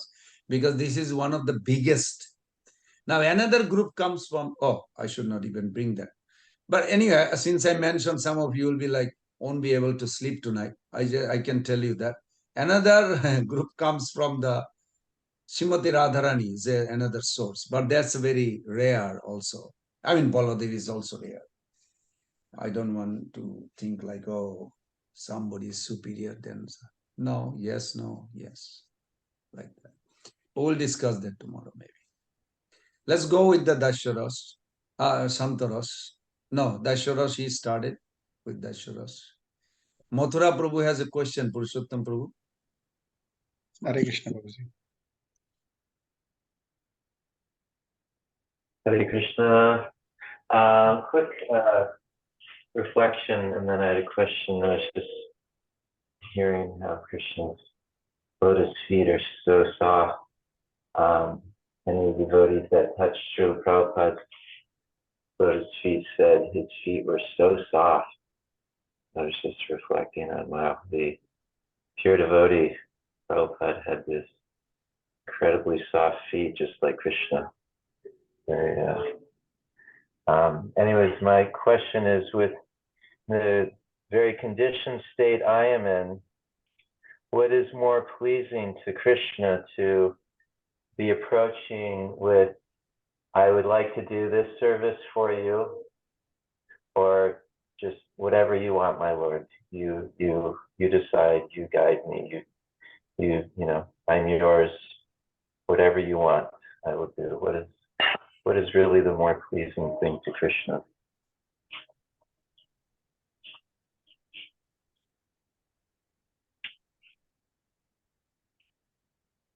Purushottam Prabhu.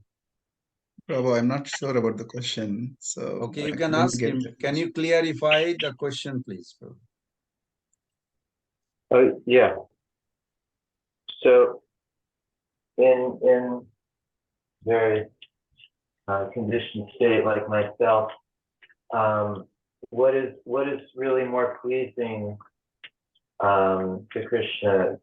Thinking, I want to take up this particular service and do it, or, my dear Lord, you know, whatever you want, I'm yours. Whatever seva you want me to do, you please just guide me, show me. Yeah, what is the more pleasing path, the better Are you path for asking our which one is better? Are you asking which one is better or which one is appropriate? Yes, both. Which one is more pleasing to Krishna? Which one is more appropriate? Which one is, safer approach? Yeah.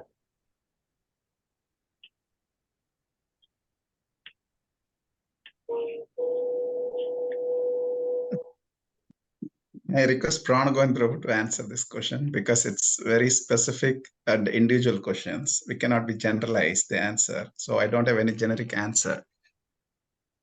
I I don't have any genetic. I think this Krishna service, we are talking about bhakti. Bhakti is a subordination. Subordination means that you have an authority, you have taken shelter of Guru. Guru's instruction, Mahaprabhu said, Guru Agga Shirodharja. This stands above all instruction, even more than Krishna's instruction.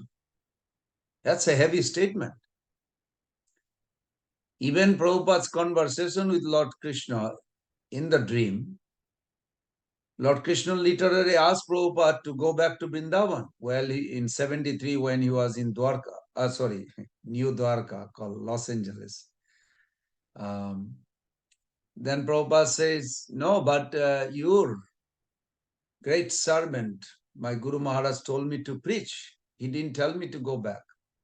Would you talk to Krishna like that? Prabhupada did say that. And besides, in Vrindavan, I don't have anything.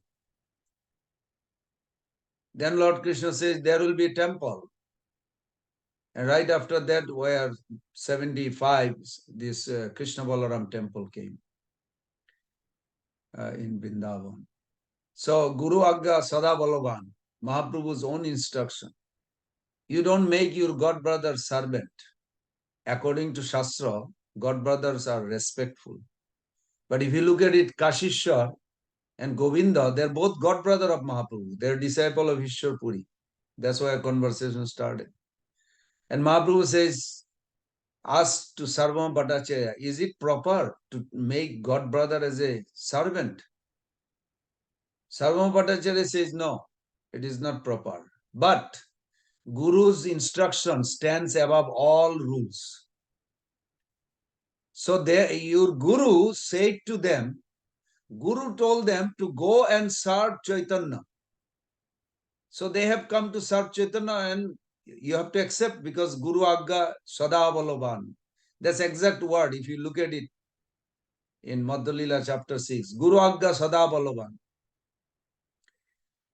So pleasing Guru satisfy Krishna automatically.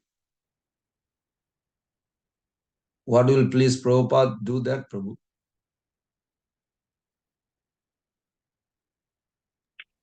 Jai. Haribol. Thank you, Prabhu. Any other question for Purushottam Prabhu, or we can go to the next? Thank you, Purushottam Prabhu, for wonderful presentation of Dasharas beginning 36. Is very nice, transcendental affection. You hammered Thank it, you Prabhu, for giving an about affection. opportunity, but I think my service was not up to the mark. Please forgive me because of No, my it was inability. up I to the couldn't mark serve to me. properly. No, So it was up to the mark. To me, it was up to the mark. Very nice, Prabhu. Very nice. I couldn't answer some of the devotees' questions properly. Please forgive me. Hare Krishna. No, Thank you you, just want everybody else to answer also. You see your kindness. You're not like, you can answer those easily, I know. And Mother Sri Upanishad Devi, she raised her hand. She wants to confirm it. Go ahead, Mata. Jai Prabhu, Hare Krishna. I was listening to all of the questions and the answers, and they were just wonderful. It's really wonderful that we're able to engage. And the questions that everyone asked was in relationship to exactly what we're doing. We're pleasing the Supreme Personality of Godhead by this devotional service. This is what pleases him. So in answer to your in question to your answers, they were just right timely. Thank you very much. Haribol. Wonderful. Thank you. Thank you. Okay. Mother Supriya Radhika Devi. Next, please give us. Hare Krishna Prabhu, we have Pravina Mataji, and she's presenting chapter 35.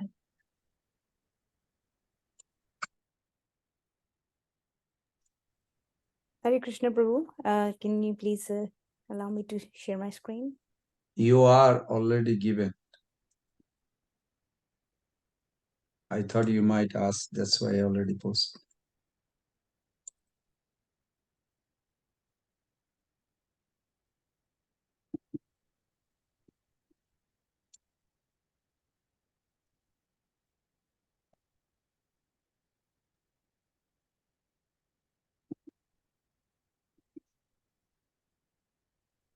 Am I sharing my screen?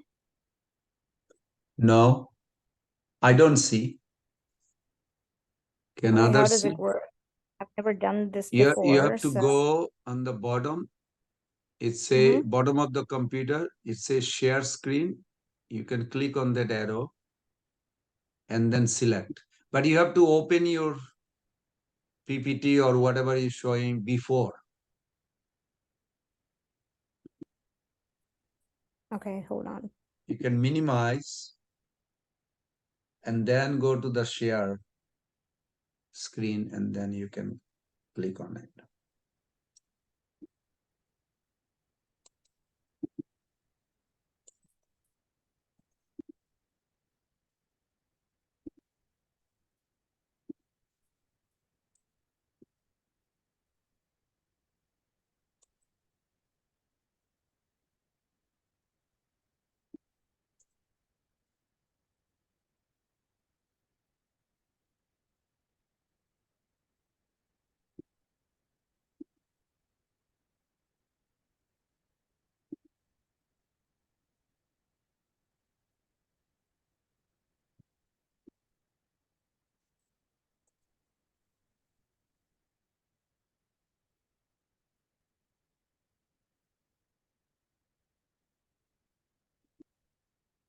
Okay, I'm having a little bit of a difficulty.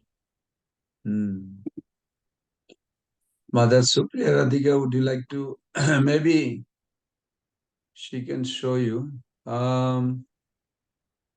You can send it to her probably.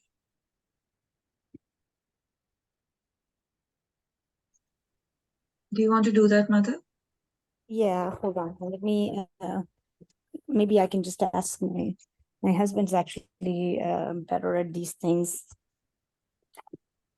Just give me one moment, please. I'm sorry. Okay, no worries. When you actually share the screen, yeah, okay, she's coming back. Okay. So maybe we can discuss just a little more on, she's going to exhibit Shantarosh, yes? Yes, Prabhu. Okay. So Santaras, let's talk about Santaras. Prabhus and mothers, before you came here, I don't mean in America or Middle East or somewhere. I mean in the material world. Before you came here, where are you? That question rises. I don't know. Some of you, I'm sure, thinking, or definitely some discussion took place. There you are, already there.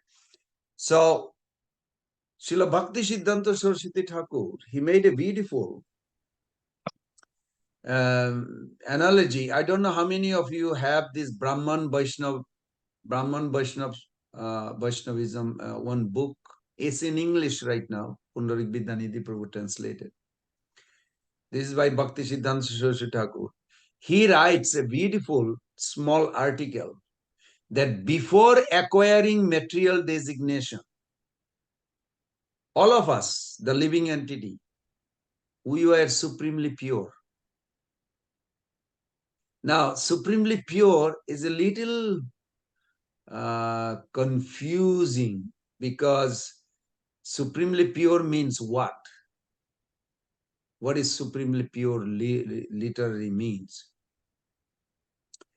So, I mean, I'll give what I think from my side with the reference. So he writes, I'm just paraphrasing, even though the soul at that time is not engaged in serving the Supreme Lord. I hope everybody is clear what I'm trying to say. Before you came to get the material designation called Baddha Jiva, conditioned soul, these are called designation, Upadhi. You have to get rid of it. This is what bhakti means. But before you get this, you are supremely pure, he writes. Even though Mother Soma,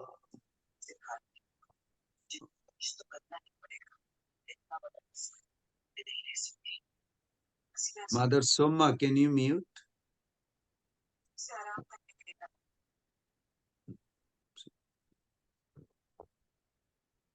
Okay. So I'll just finish in 2-3 minutes. So before you came here, you are supremely pure. But problem is, without service, a servant cannot live for too long. You remain in a position that is Santa. according to Bhakti Siddhanta Saraswati Thakur. He said, due to marginal nature. Though living entity born from the marginal potency does not at that time exhibit a taste for serving the Lord. Why? Due to lack of knowledge of self-realization. His direct propensity of serving the Supreme Lord nevertheless remains within him in a dormant state. And I hope you all understand, whether you like or you don't like, you are servant.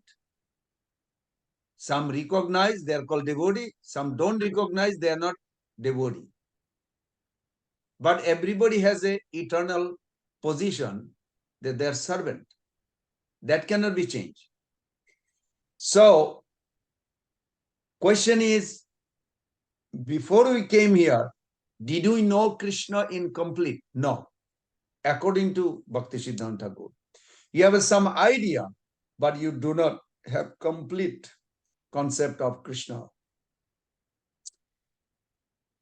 Indirect propensity for material enjoyment, which is contrary to the service of the Lord, is not found in you either.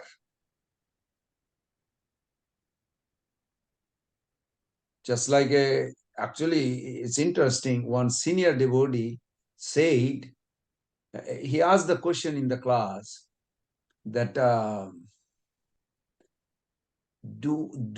what do we do with the propensity of enjoying Maya when we are liberated?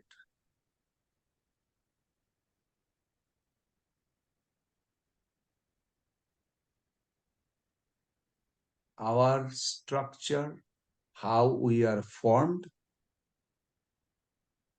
as a Atma, soul, has no trace of Maya, period. No scripture, at least I never saw yet. But I strongly believe in Acharya's opinion, Bhaktivinoda Thakur, Prabhupada, and all our Acharya, including Mahaprabhu. They never said we have anything to do with the material components or anything. Like I mentioned, Lord Shiva has a 4 components. The Shambhutattva Shiva has a 4 components. Inertia, my slightest degree of pleasure potency, minuteness of marginal potency, slightest degree of cognition. These 4 potency together is Shambhutattva Shiva. Are we higher than Shiva or lower than Shiva?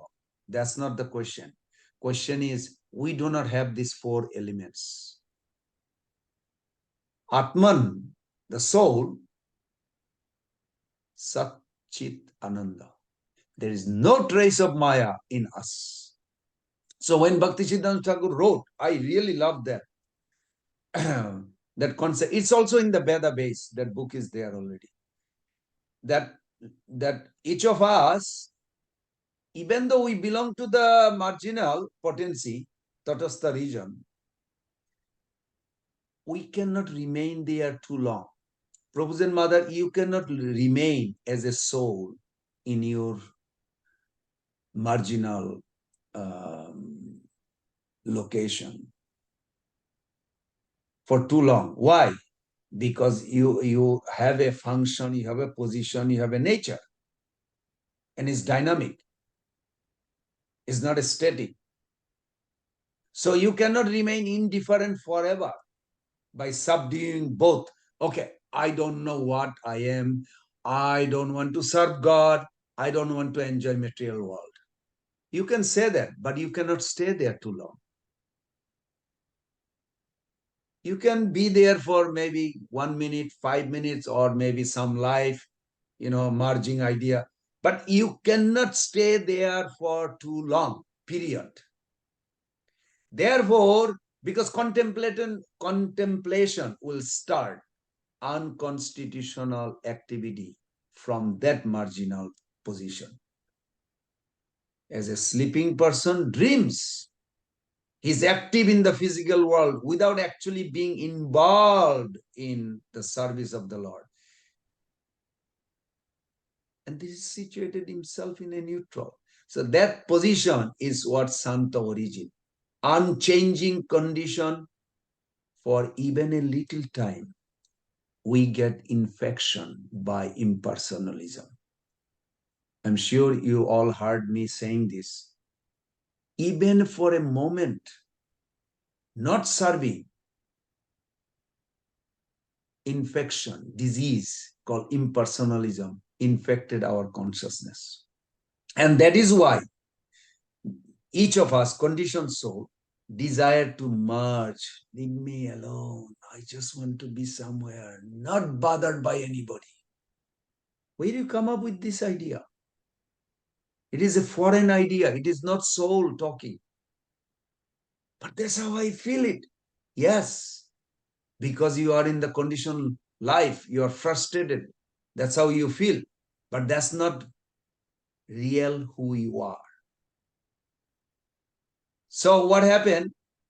When conditioned soul desired to merge in the impersonal Brahman, he exhibit his mind's fickle nature. Due to neglecting the eternal service of the Lord, he develops a quality of aversion to the Lord. He cannot remain fixed in that position either. In this way, aversion to the Lord breaks his concentration of mind and establishes him as a master of the world of enjoyment.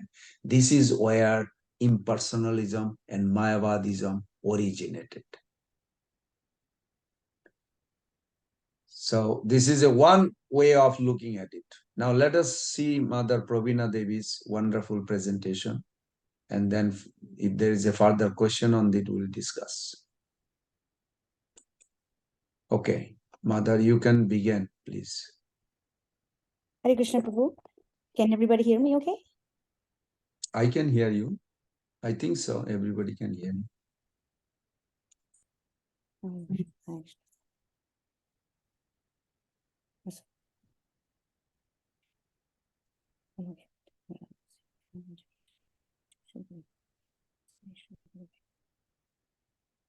So Now we don't hear you. And everybody, and then with pranams to all devotees. Sorry, Prabhu, you were saying something? No, I said we could not hear you after that. Now we can hear you. Okay. So today I would be presenting the chapter number 35 from Nectar of Devotion, Neutral Love of God, Shantarasa. And so this chapter was a little bit difficult for me to wrap my head around because when I think of, devotion to the Lord, you automatically think of some relationship. However, this was a little bit different. So when I was reading it, just please forgive me of my inability to present anything on Nectar of Devotion. Is such a beautiful book and such a detail of such intimate relationships with Lord Krishna. So just forgive me of my inability to present it in that light, but just wanted to share that message.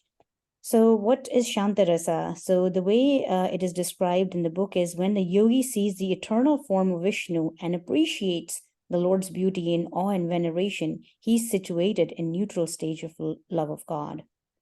For those great sages situated in the position of transcendental neutrality, the beginning should be to take shelter of Lord Vishnu, the four-handed eternal form of Supreme Personality of Godhead.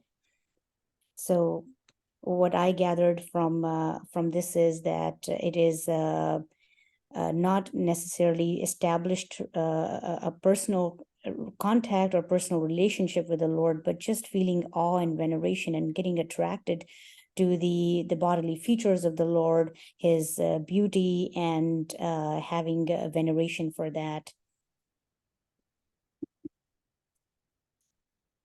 When one is able to maintain the transcendental position, his stage is called neutrality in devotional service. Such mystic yogis attain their position by practicing austerity, penance, and meditation to control senses. They are unaware of transcendental pleasure derived from personal contact with the Supreme Godhead. So this could be understood as somebody, just coming from an impersonal understanding of the Lord or of the Brahman, and feeling attraction towards Lord Vishnu or Narayan, and feeling that awe and veneration stage primarily. And it could be the first step. The way I understand is to understand that there is a being behind all that is being created, all that exists, and feeling attraction to that personality. So that's that. And such mystic yogis, they have to perform a lot of austerity and penance, and they have to do a lot of meditation via different methods to control their senses. The stage of Shantaras can be attained by impersonalists only when they are in association with pure devotees. Otherwise, it is not possible. After Brahman realization, when a liberated soul comes in contact with a pure devotee of Lord Krishna and submissively accepts the teachings of Lord Krishna without misinterpretation, he becomes situated in this neutral stage of devotional service. So very self-explanatory. However, it is mentioned here that such great sages, great yogis, when they come in contact with a pure devotee of Lord Krishna, they submissively surrender to the message of Lord Krishna and are very acceptful of what they hear, and thus they become attracted to Lord.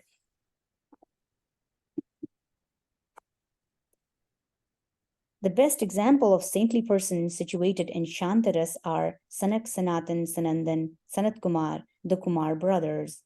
In the 3rd canto, 15th chapter, verse 43rd of Srimad Bhagavatam, there is a statement by the 4 saintly persons known as Chatusana, headed by Sanat Kumar.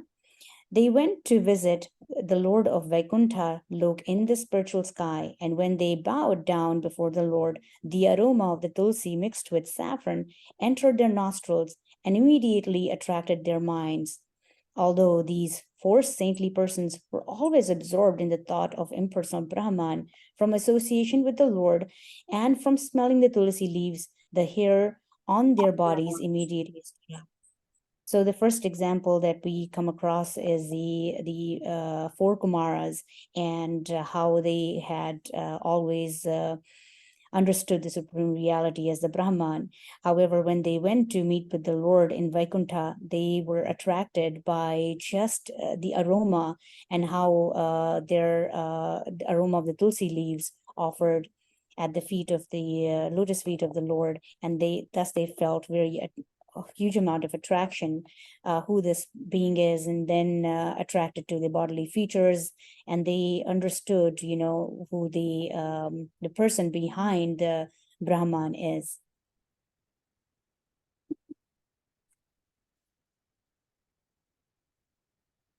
Those who are situated on the platform of Shantarasa get their impetus for advancement in devotional service by various qualities that are mentioned over here, and we'll just kind of go over them. Smelling the tulsi offered at the lotus feet of the Lord, hearing the sound of his conch shell, seeing a sanctified place in some mountain or hill, observing a forest like the ones in Vrindavan, going to a place of pilgrimage by visiting a course of the Ganges River, being victorious over the dictations of bodily demands, that is, eating, sleeping, mating, and defending, understanding the devastation of eternal time, constantly associating with devotees engaged in Krishna consciousness.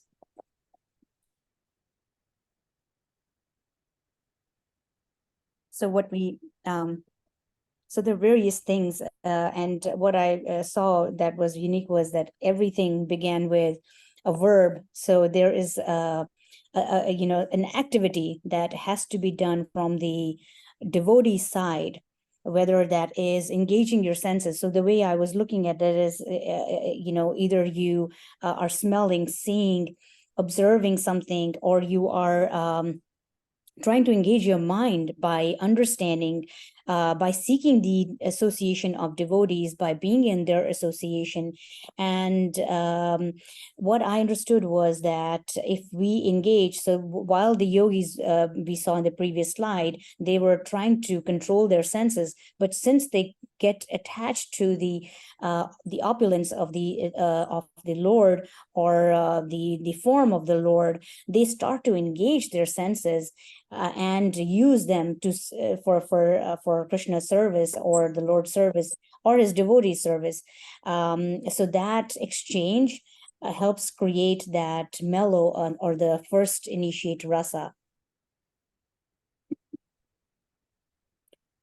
The symptoms of great sages who are situated in Shantarasa, they concentrate their eyesight on the tip of the nose and they behave like a Advuta. Advuta means highly elevated mystic who does not care for any social, religious, or Vedic conventions. They're very careful to step forward when giving speeches. When they speak, they join together their four fingers and thumb. This is called the Jnana Mudra position. They're not against the atheist, nor they are particularly inclined to the devotees. Such person gives stress to liberation and detachment from the materialistic way of life. They're always neutral and have no affection for nor misidentification with anything material. They're always grave, but fully absorbed in the thoughts of the Supreme Personality of Godhead. So we can see from these symptoms that they have maintained quite a neutral position. So they are neither very favorable to the devotees, nor they are against the atheists. They are somewhere in the middle. They do understand that material affection has to be given up to attain or situate themselves in the Shanta Rasa, but they have not really established that service attitude just yet. They are grave and they are fully absorbed in however, they're thinking of the Lord constantly. They're thinking of how we can meditate on the Lord all the time.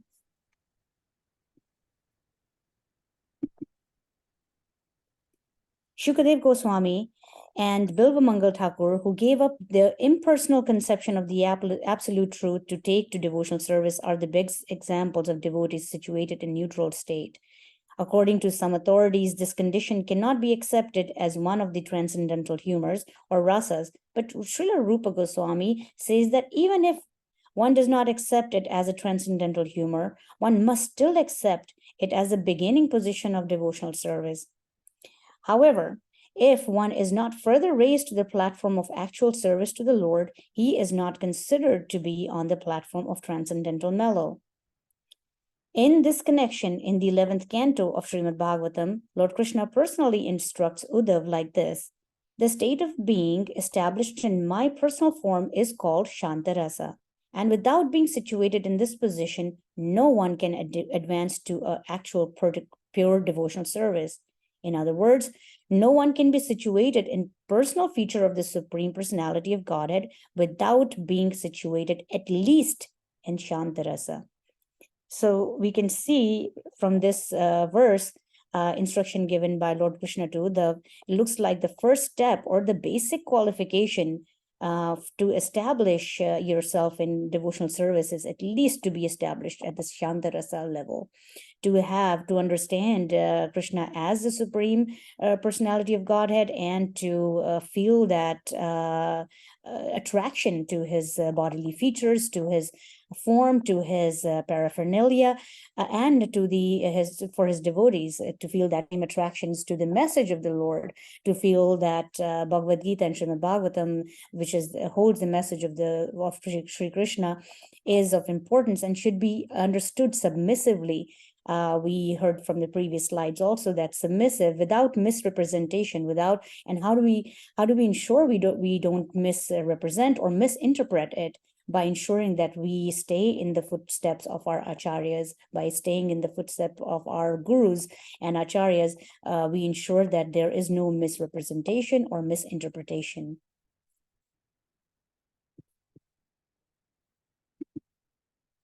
That's my presentation, Prabhu. Srila Prabhupada ki jai. Thank you so much.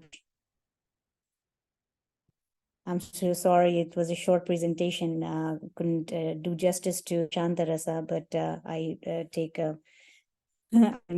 beg for forgiveness from everybody. This is short but very nice key points you made. Okay. You can take it down and ask question. Prabhus and mothers, any question on the Santaras?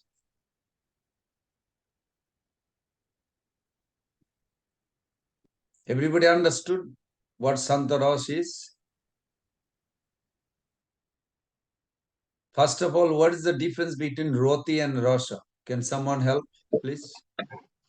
What is Rati versus Rasa? What's the difference?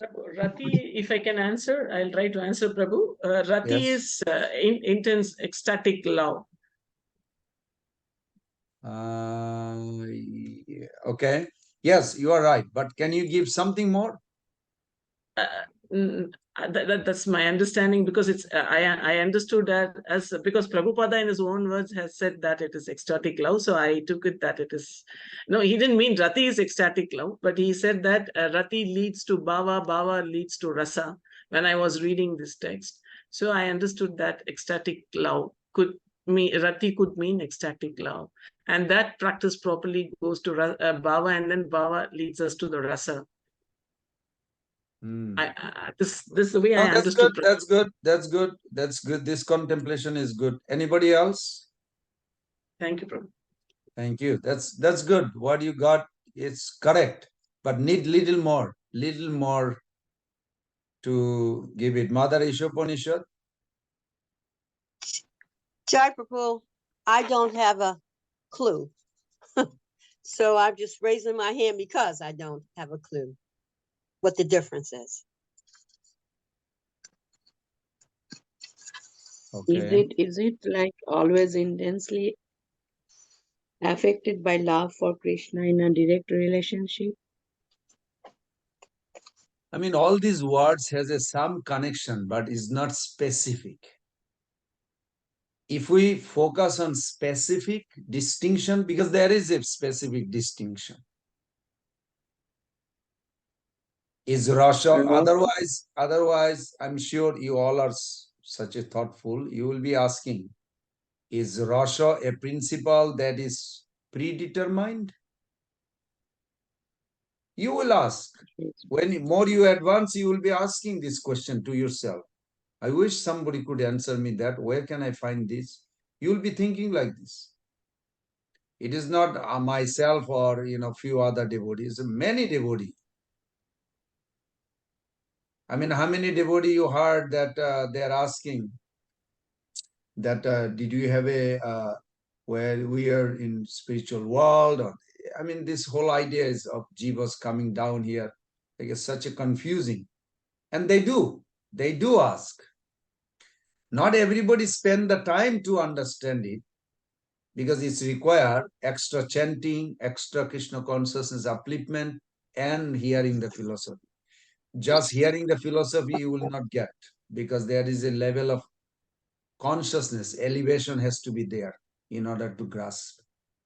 Otherwise, we will have some kind of a, why did Krishna do it? This is not a good question. Why Krishna did it?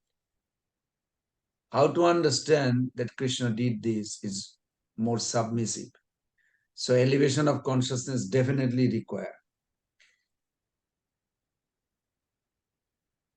If you look at Madhya 23.46, I'm just giving you some reference. So in future, at least you will say, I was with Pran Govinda Das's course, not getting blind that I did get answer. I'm going to give you some reference. What I'm going to speak with the reference. If you look at Chaitanya Charitamrita, And you'll see the Chaitanya Charitamrita Madhya-lila 23.46. Anybody has the translation? I remember my translation. Ei pancha sthai bhav hoy pancha ras.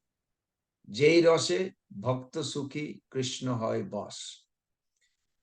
Means that bhava is eternally with you. Rasa is not eternally with you.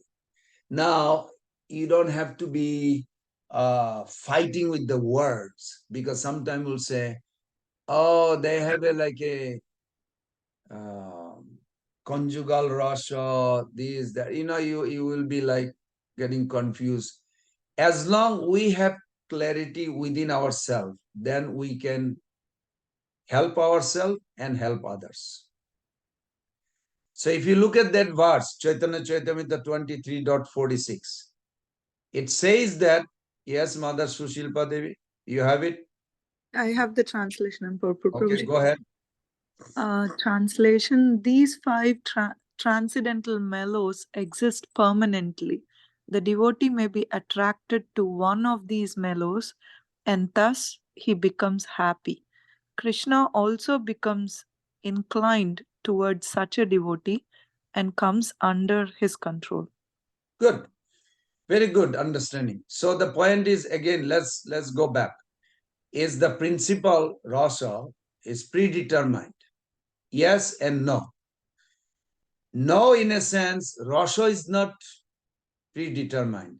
Rati is. Everybody has bhava or rati. But until you awaken,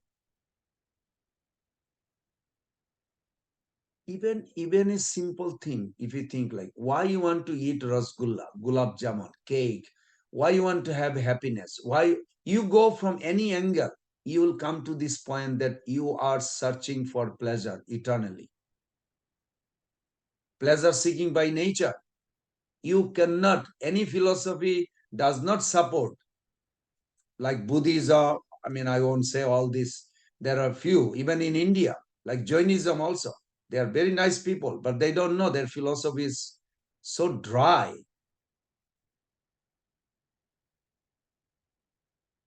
Where they lead, where it leads, whatever philosophy you follow, where this leads. You have a war. No, you have a war. You know war? Fight. You have a war between your heart and head. Head says, the world is causing me problem. I want to get out. I don't care. I want to be like, go to a place where no experience of suffering. But your heart will say, but I want nice friend, nice food, nice living, nice joyful life. So there is a war between Santa Bhakta, a lot of coming down from that angle that they literally fight. Impersonalist, why we condemn or we don't even recognize impersonalist as a devotee. We don't say they're devotee. Mother Pravina Devi gave a very nice example of Santa Ras, the four brothers, Sanaka, Sanantara, Sanatana, Sananda, Sanat Kumar. These four brothers, in one way I look at it, if I ask you, are they higher than Jara Bharat in any way? Are they better, safer than Jara Bharat, or Jara Bharat, who had a Bhava Bhakti, is higher than this Santa Bhakta? Both. Because Jara Bharat, he was almost Bhava Bhakta, but then he fell down because he didn't have an association. Four Kumaras, they're Santa Bhakta, that's true. They are very lowest, you can say, in a Rasa Gata Vichar, but still is liberated. But they always stay, two things they do. They always stay together. So no Maya can attack. Good association with your mentality is very healthy. If Jara Bharat had at least one or two devotee around him, He will not fall in love with this deer and take another two life. We can learn from these four Kumaras give so much understanding to us. So four Kumaras also gives us understanding that Shantarosh is not eternal, is not permanent.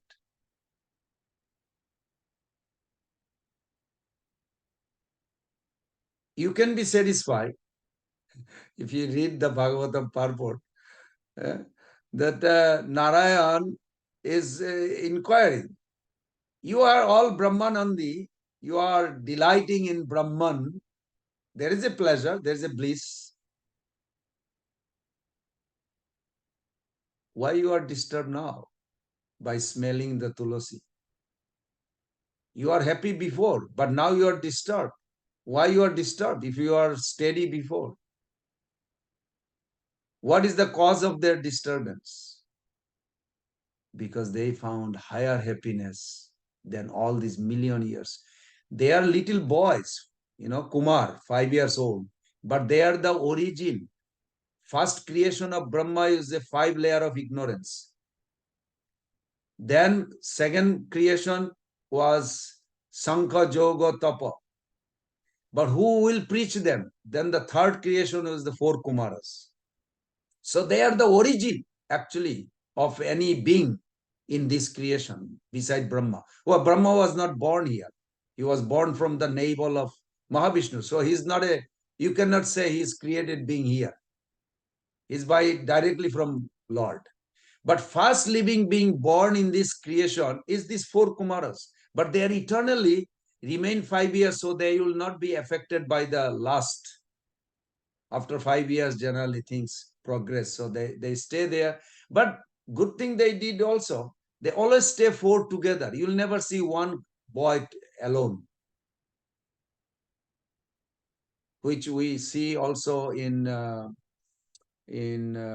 few cases like what's his name? Krishna. When his father was raising him, then he thought, if he never experience, never play with the other children, never see a girl, he will never be attracted to the lust. He will be perfectly correct. And he can meditate and get out. While his father was wrong. Because exploitation or enjoying spirit. His name is Rishi Shingar, Prabhu. Rishi Sringi Rishi. Yes. Yes. He was dictated by his father that don't worry, just take care of this flower. I'm going for meditation. I'll be back after some time. But you take care, just worship and flower and everything. Of course, you all know the story that how in Ayodhya there was a drought and they said only way you can remove if you bring this Rishi Sringa here. Now there is a Vaishishta Rishi. He's another Rishi. He's also pure devotee. He's a guru of Lord Ramchandra's family. What they call Kula Guru. Means family guru. So he said, well, how do you bring him here? So they gave it details. So you know how this happened. So they said, one way you can send a bunch of girls and they will allure and play around the ashram while his father away. And eventually they will drive him. He will be crazy to play with them. So exploitation or sense gratification, it is there within us when we are in the material world. Eternally, it is not there within our constitutional structure, but it is a contaminated. Doesn't matter how great sadhu is. So from that angle, if you look at it, 4 Kumaras are very safe. They always have an association of each other so that nothing can happen. And it's a very good lesson we can learn. If every sannyasi always have surrounded by some devotee, then there is no danger. They cannot contemplate. Of course, they're supposed to be elevated, but still there is a danger. Prabhupada said there is a danger even until your last breath. We should be always careful. Prabhupada was old. Other day I mentioned when Govinda Dashi said, Prabhupada told her not to come. when if some devotee is not there, because he's a sannyasi. And she said, she told us, he was here. She said, I could not understand. I'm only young girl, Western body, but Prabhupada is like a grandfather. But still Prabhupada made a rules. And Prabhupada brag about his Guru Maharaj, Bhakti Siddhanta Saraswati Thakur. Bhakti Siddhanta Saraswati Thakur, when his disciple, one Mataji was asking, Guru Maharaj, can I speak to you very important personal? He said, yes. He said, but I want to talk to you privately. He said, my private life as a sannyasi is in front of my disciple. This is my private life. And Prabhupada really appreciate that. Now, Bhakti Siddhanta Thakur has no last to my angle to understand. But still, he is setting up an example how to deal with. So we should have always sadhus around, devotee association always around. Otherwise, we are in danger. There is never a place, never a time that we are on our own thinking like, I am liberated. Even if you are liberated, yes, possible. Many devotees in ISKCON liberated. Liberation is not a big deal. For impersonalists, may be big deal, but for a devotee, it's just eight symptom. 5.4.5, you can look at it, those 8 symptoms. You can find like, yeah, anybody can be liberated. If you just do little austerity in spiritual life with Krishna consciousness, you can be liberated. You can see those 8 symptoms. But point is that, going to original question, Rati is fixed. Everybody's Rati is there. But I'll tell you something. Maybe you come on your own conclusion. Don't ask me the conclusion. You come on your own conclusion. Gop Kumar, you all know the story of Gop Kumar. Gop Kumar went to Indraloka. He explored. After that, he said, he's not so satisfied. Then he went to Brahmaloka. He became Brahma. For a moment, Brahmaji went out from his position. So Gop Kumar can rule as a Brahma. But he was not happy. So you can think like he went to Kailash. From Kailash, Lord Shiva sent him to Prahlad. Prahlad is higher than me. Then Prahlad goes to Pandavas, Hanuman, then Pandava, then Uddhava. He goes one after another, one after another. Finally, he comes back again. Vaikuntha. I hope you all know, from Vaikuntha, you cannot go to Golok Vrindavan. From Vaikuntha, you have to come back to the material world. You are not under Maya, but you have to do your bhajan to go to Golok Vrindavan. But if you go to Golok Vrindavan, one shot, you don't have to worry for anything. So it's better to be focused that way. So then Gop Kumar comes back because he could not go to Golok. So he comes back to this Vrindavan and he found his Guru Jayanta. And then he started studying and understanding this Krishna Lila. Because in Vaikuntha he had a trouble. He saw big awe and reverence worship going on. All are devotee. It's a liberated place. There is no place of Maya. Nobody is a problem. So is it predetermined or he is making it? You come up on your own. He goes to a devotee. I see our Lord is enjoying all this worship, dancing, singing, recitation of scriptures. Can I talk to him personally? Vaikuntha devotee says, shh. Why you ask such question? You are a newcomer. You just came in Vaikuntha. We don't talk like that. But I want to have fun with him. Oh my God, you are talking something, it's not in Vaikuntha.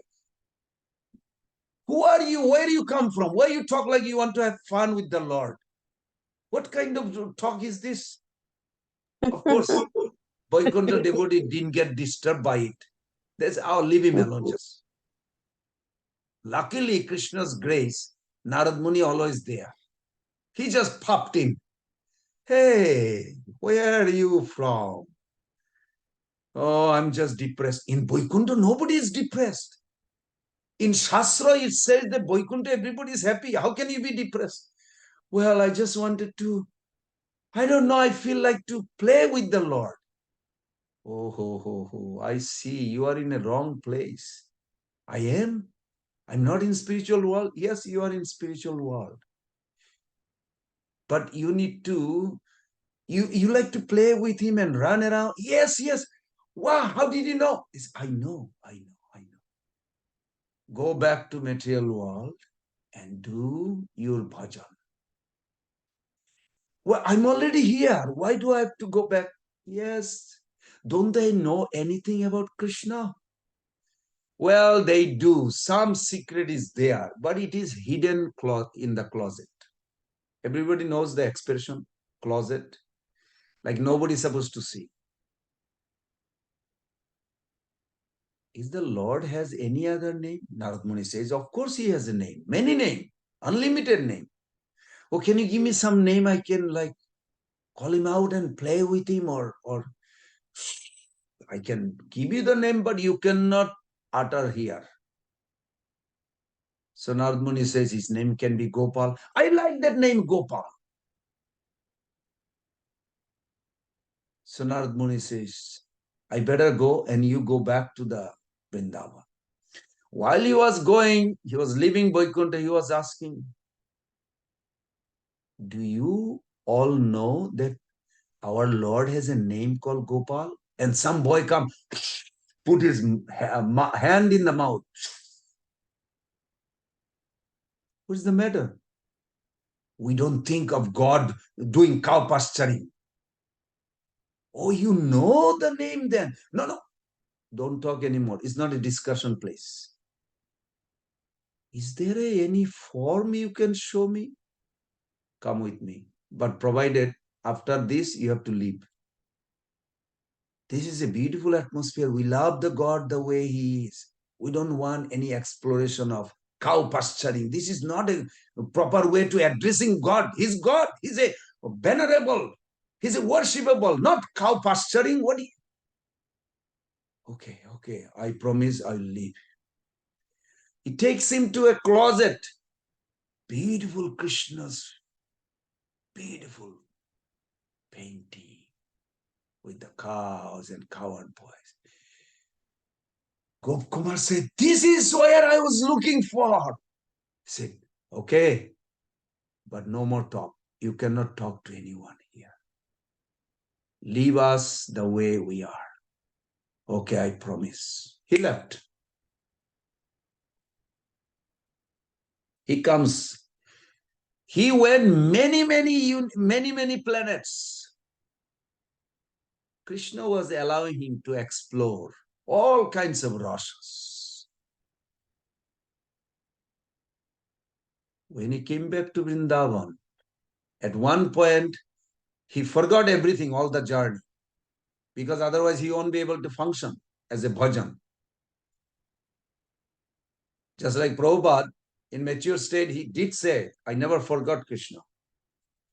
But then it looks like, you hear the story out of these two girls. One was beautiful, one was not as beautiful. And Prabhupada said, I wanted to marry. Prabhupada is like a little child. He's tell his life like no secret. It's like, I wanted to marry the beautiful girl, but my father said, no, you will be too attached to her. You cannot marry her. And Prabhupada said that my father knew that I have to advance in spiritual life, so he always guide me. It's funny, like you think like, how can an eternal associate talks and act like this? This is how they have to experience in order to diagnose and prescribe the medicine of or understand how the conditioned soul suffer. They are put into like this. Bhaktivinoda Thakur exposed eating non-veg one time, and they asked question. Madhusudan Prabhu asked that question to Prabhupada, and Prabhupada said, yes, just like Arjuna was put into illusion for a purpose, Bhaktivinoda Thakur also put into for a purpose to explore that way. so that he understand where the human consciousness are lying, so he can help them. Because they come from spiritual world, they have no idea how the conditioned soul, actually how we are thinking, willing, feeling. So they have to give in to a level where they can actually grasp, glance in. That's why they are called relative truth. Absolute truth doesn't come to that level. But relative truth, their messenger can come and relate to us. After hearing for days and days from Guru, this Gopkumar says, I like everything you're saying about Krishna. Then he started crying. I want to see him now. Can you show me, please, Gurudev? And he started crying and he fell at the feet of Guru Jayanta. Gurudev gave a blessing. Tathastu, be it. When he woke up from his obeisances, there was no Guru Jayanta, nobody is there. He saw a Jamuna river. Wow, there is Krishna playing. He literally crossed the Jamuna. And Krishna told the coward boys, wait, my old friend coming back. Prabhus and mothers, wait for that day. Krishna will be receiving you. This discussion actually took place with Prabhupada. Krishna said to all the coward boys, wait, my old friend is coming back. He said, what do you mean, your old friend? Krishna ran. When he crossed the river, Krishna ran and hugged him and cried, you know how long I was waiting for you?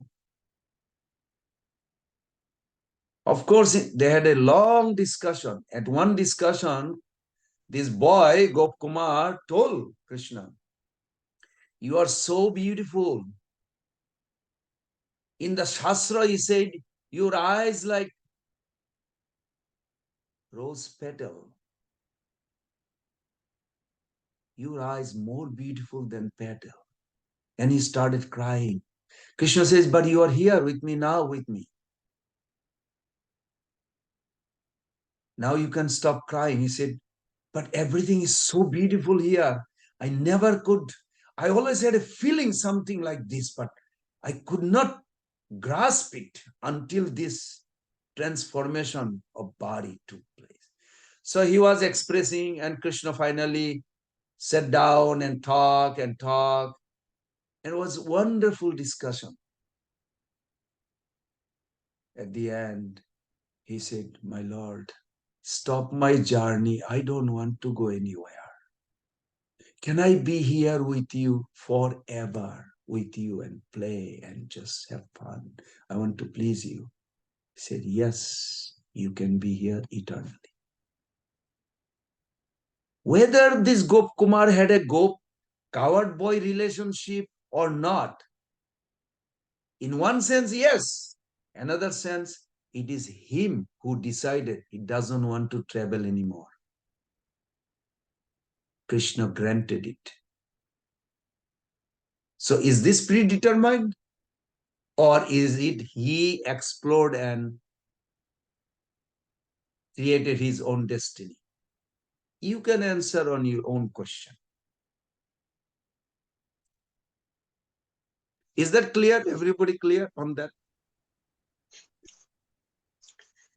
Hare Krishna, you just took us on a wonderful journey. And I think I have a better understanding of Rati. You said it was fixed. So it is fixed, but it has to, how do you word it? You will come on your own. See, Gokumar went many journeys. It's not a one life. He went many, many journeys. But he always felt little short, little lacking. He came to a point, he started crying. Krishna says, you are here with me. You don't have to cry. He said, I know, but I don't want to travel anymore. This is what I want forever. Krishna says, fine, granted. you will be here with me forever. Question is, did he created this destiny or it was already predestined? You don't have to answer. You think whichever way you think. But that's how, it is a dynamic. That's how we will explore.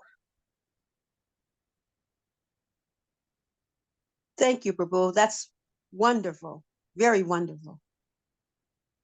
Where ultimate satisfaction you feel, Krishna will grant it and he will become your friend.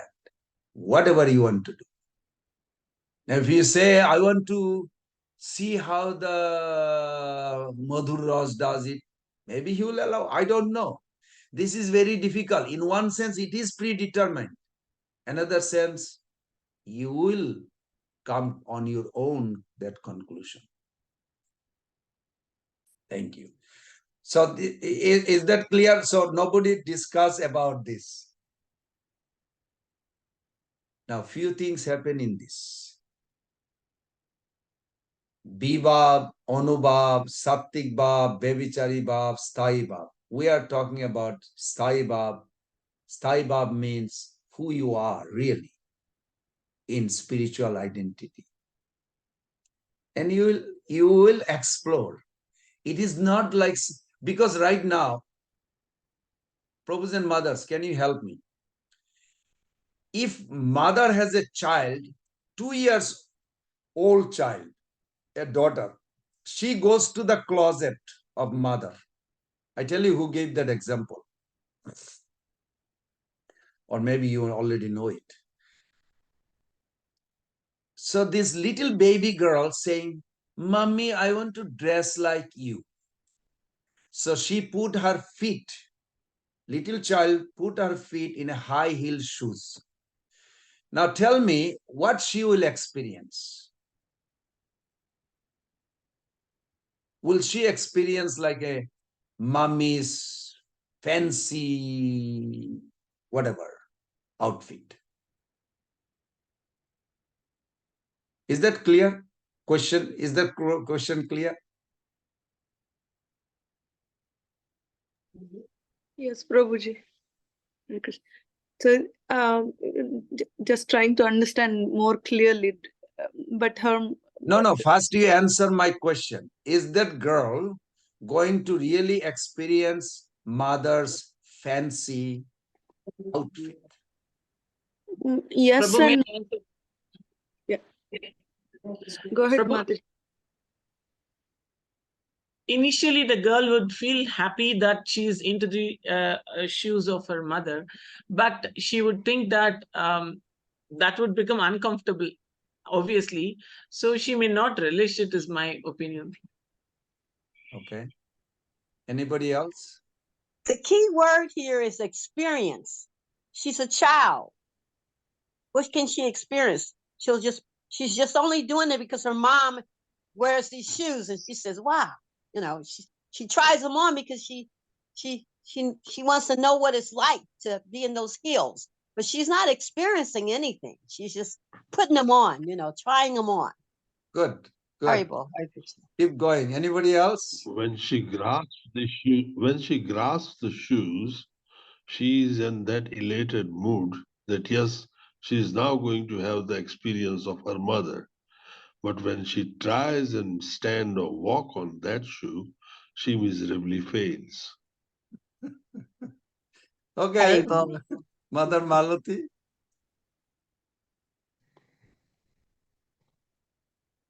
Mother Malati, you have something to share? Raised hand.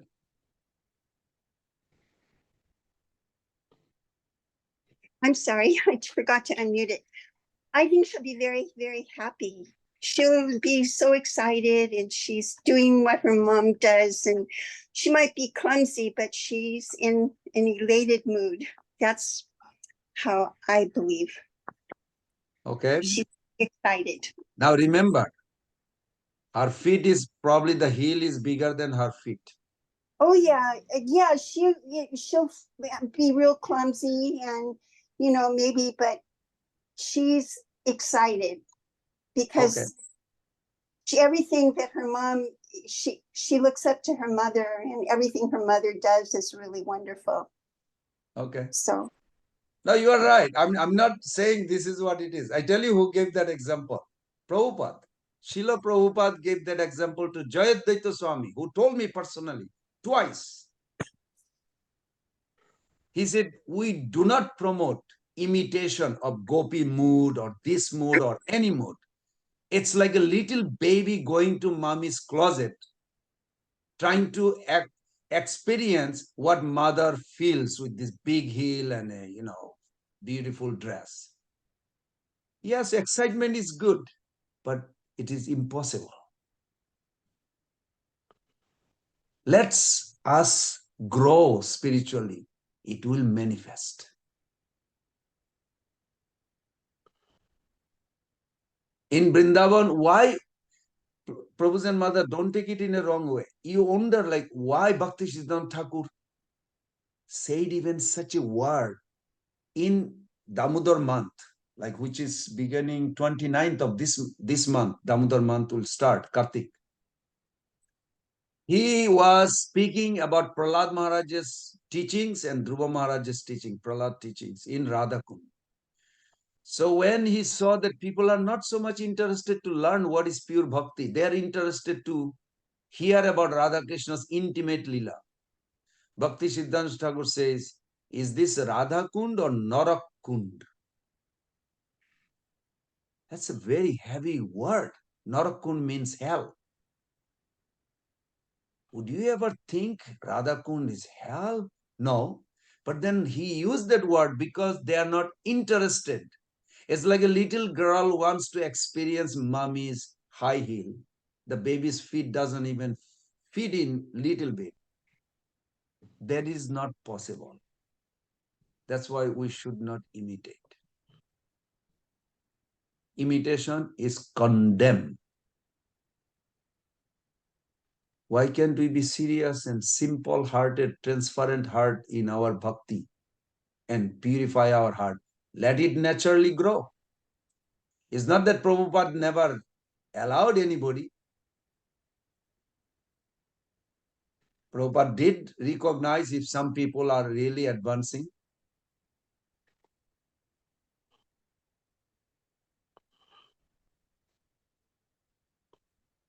So that's all. Okay. Now we are, wait a minute, we are finished with the Santaros. Any other question on the Santaros? Because Santaros, wait, tomorrow we are going to Dasharas. Okay, let me first put it together. Maybe I will post it there, or you can just write it. What is what? 35 is natural love of God, means Santaros. 36, 37, 38, 39, 40, all the way 41. 40. 1, 2, 3, 4, 5. 5 is Daisharas because it's a vast subject and we should pay attention. Then 41 is Shakharas, 42 is Vatsul, no, 41 is Shakharas and 42 is also Shakharas and 43 is Vatsularas and 44 is conjugal love. Now you may say, then why we are paying so much attention to learn, why Prabhupada translated, you may literally put logic, argument. Prabhupada says even in a morning walk that I have come to teach you how to dance so you can join in Ras Lila to dance with Krishna. I mean, what do you feel when you hear this? Well, Prabhupada wants us to dance with Krishna in Ras Lila. Yeah, but you have to have a qualification. It's not that we don't talk so much. We don't talk at all. We do talk.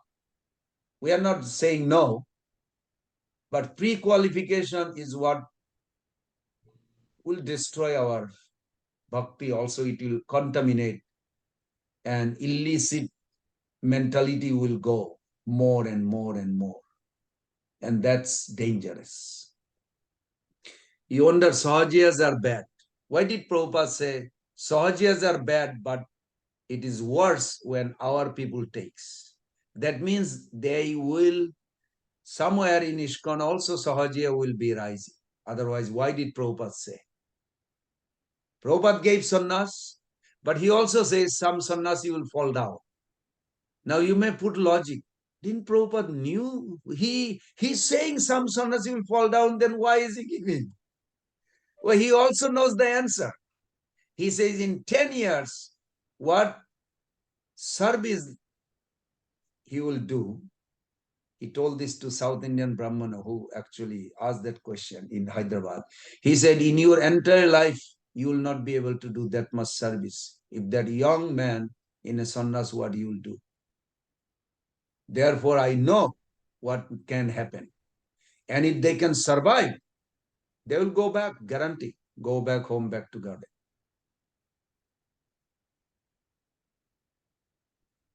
Similarly, Sahajiya is bad, but Prabhupada also said it is worse when our man will take it. That means there is a possibility. That's why I was mentioned.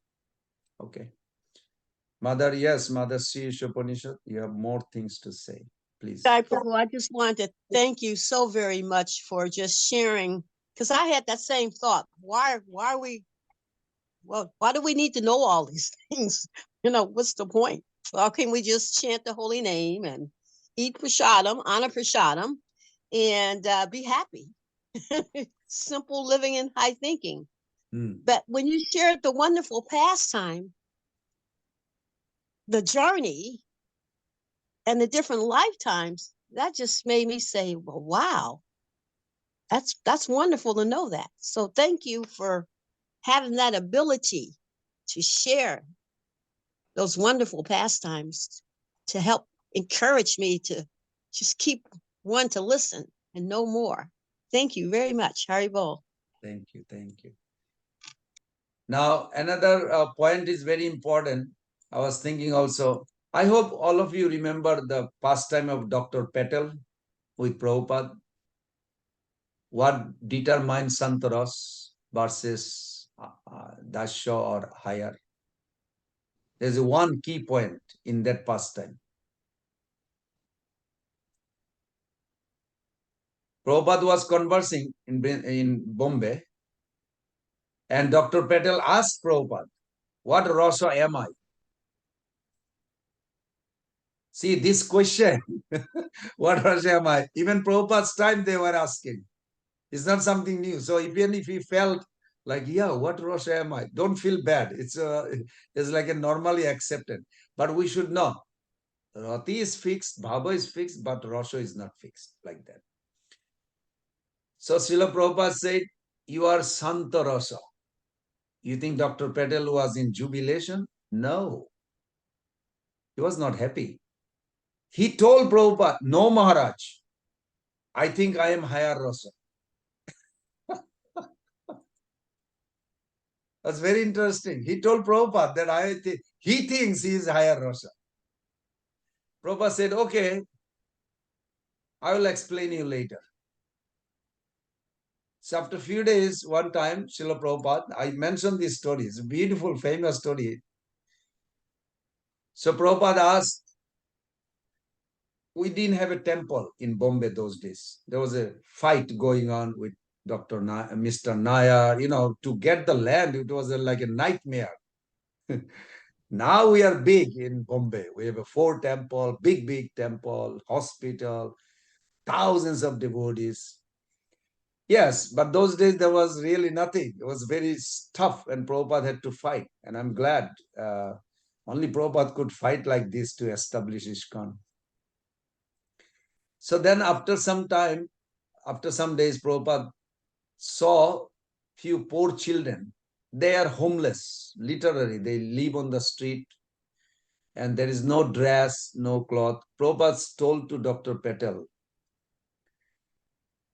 you and your wife can buy some nice clothes, dress them up, put tilakam on them, And at least we got the land. We don't have a building, but at least we can start, keep them living there and train them to become a devotee. You know what Dr. Patel said? He replied, Maharaj, myself and my wife both philanthropists. We are philanthropists. We like philosophy and discussion. We don't like this service, social service. Then Prabhupada said, that's why I mentioned you. You are Santa Bhakta. Higher Rasa means service attitude has to be there. If there is no service attitude, you cannot even think. Prabhu's and mother, be addicted to service to the devotee, temple, deity, service. It is natural. It is a ticket to go back home. Service. So important. Even you can think of talk with Father Frank Wells. Prabhupada spoke. You can see in Veda base. I remember we read sometime when Father Wells was of the opinion that passive mystic contemplation on the greatness of God. And he actually mentioned to Prabhupada that he thinks this is the highest, higher than active service. I don't know if any one of you thought. I thought too. I thought just thinking of Krishna, sitting and thinking of Krishna is more than, higher than serving. Prabhupada did not agree. Because in Christianity, this is what their goal is. Go to heaven and you'll be peaceful there. God is great. That's it. And he was very heavy. And then he says, this is high because it's neutrality, a stage which the father, what's his name, Frank Wells, he says marginal stage between material and spiritual. Prabhupada said, higher than that is service. If you do not develop, he said, but you are always busy. He said, yes, busy means service. Service means busy. You are thinking, kinkara. The word is kinkari, kinkara, kinkiri means what can I do to please Krishna? What can I do to please serve the Lord? That's why in spiritual world, even Mahaprabhu quote this verse, kinkara. Oi Nanda Tanuja. What's the word after that? Oi Nanda Tanuja.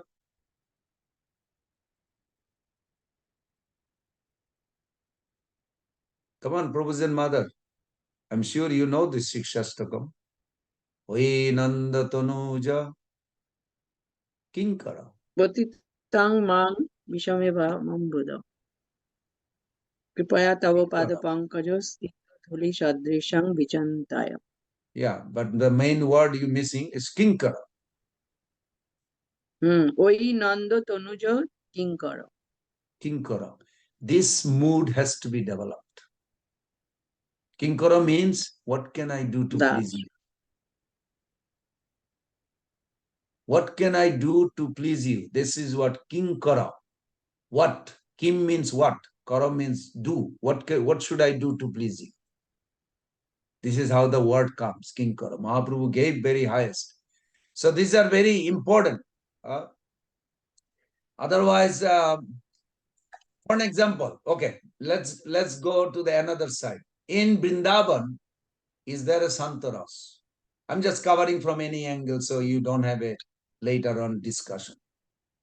Prabhus and mothers, in Vrindavan, I did some research, maybe a few years back.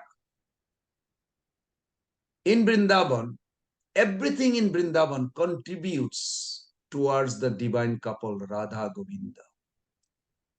Everything in Vrindavan is Krishna conscious. Every tree, every creeper, shrub, how can they be useless or ordinary shrubs and creepers? Even Uddhava, we are talking about Uddhava. Uddhava is the greatest devotee of Krishna. he aspired to take birth as a creeper or a shrub in Vrindavan. So what then is the value of the shrub and creeper of Vrindavan? Just think. Should we think It's eternal. as minister, closest friend of Krishna in Dwarka wants to be a creeper or shrub in Vrindavan? Uddhava is the greatest devotee. And he aspired to take birth as a creeper or shrub in Vrindavan. So what is that value? You think from that angle. Should we think that Uddhava's aspiration is imaginary or theoretical with no practical value? I don't know. I mean, I thought about it. I think sometimes strange, weird.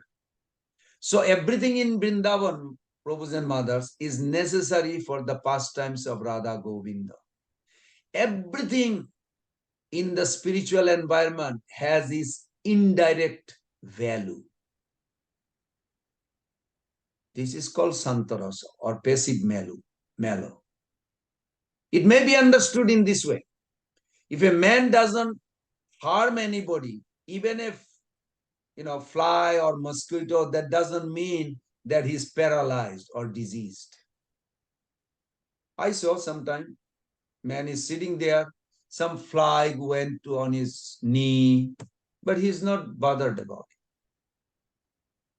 Some bugs going around him, he's not. That doesn't mean he's completely deaf or dumb or blind. No, he's aware of it, but he's not active.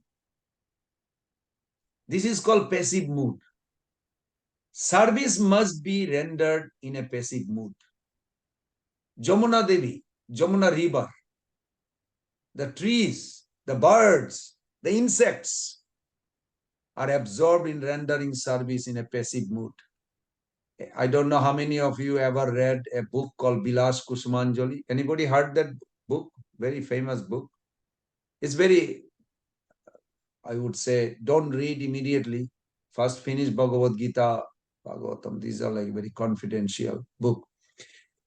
But in that book, because one devotee, he was saying, oh, Raghunath Das Goswami didn't want to drink the buttermilk from the Shakistali. So we don't care Shakistali. So I folded my hand. I still remember. I said, I have a problem of understanding your discussion. He said, yes. I said, you want us to look down Chandravali's camp? Because he's opposed to Radharani's? He said, yes. He said, where this idea come from? He said, Raghunath Das Goswami. I said, yes. Where? Raghunath Das Goswami mentioned that. He said, Bilas Kusumanjali. He said, yes. Where in Bilas Kusumanjali? Then he said, I'm not sure. I said, verse number 70. But the first verse, 60 to 70 you can go. But first verse, he pays obeisances to the insect, to the dust, to the grass. He said, yes, yes. I said, our mentality should start from there. We should never look down Chandravali. It is Radharani herself expanded as Chandravali. But you know this. Why do I have to tell you? So anyway, he apologized, but I said, it's very dangerous. We should, yes, repeat, but we have to be also careful who we are talking, how they're going to react. If they think we don't care Chandravali, Hare Baba, you don't care Chandravali, you care Radharani. Who is Chandravali? Her Dakshin mood, Radharani's Dakshin mood took the form called Chandravali. Her Lolit mood became Lolita Sakhi, where she could discipline both Krishna and Radha. But it is all Radharani's expansion. We have to be very respectful and very careful. Otherwise, we can easily be diverted and commit offense. Mathura Prabhu, you have something to share? I was going to say this misunderstanding is also seen in Gaudiya Math, where Yasomatinandana Prabhu was giving his memories of Prabhupada. And he's saying he went to one of his Prabhupada's godbrothers' temples. And while Prabhupada was still physically present, Yes. and he said, I may see Bhaktivedanta Swami's disciple. And his godbrother, Prabhupada's godbrother, said, "Oh," he said, I am senior to Swami." He said, and all this preaching he is doing, he said, it is okay, but he said, bhakti is of the heart. It is of the heart. This preaching is external. And so the Yasomatinanda Prabhu said, he tried to give him some prasad, he rejected it, and he said, "You think that Haridas Thakur and his preaching with Nityananda was external, and Lord Chaitanya's movement is external?" And he walked out of there. But showing this misconception, it's in the heart, and this service of preaching, the service of spreading Lord Chaitanya's movement is just some external thing. Very interesting how they had this misconception. It seems like envy too. Yes, Prabhu. Yes. It's interesting. I met one in 1983-84. I was in Mayapur, and Bhakti Pramod Puri Maharaj. I don't go in details, but anyway, he's a very wonderful godbrother of Prabhupada. He used to come to ISKCON Mayapur for his Prabhupada's appearance day, disappearance day. And he used to carry a letter with him. Till his last breath, he was carrying this letter of Prabhupada. This letter has a very interesting way to look at it.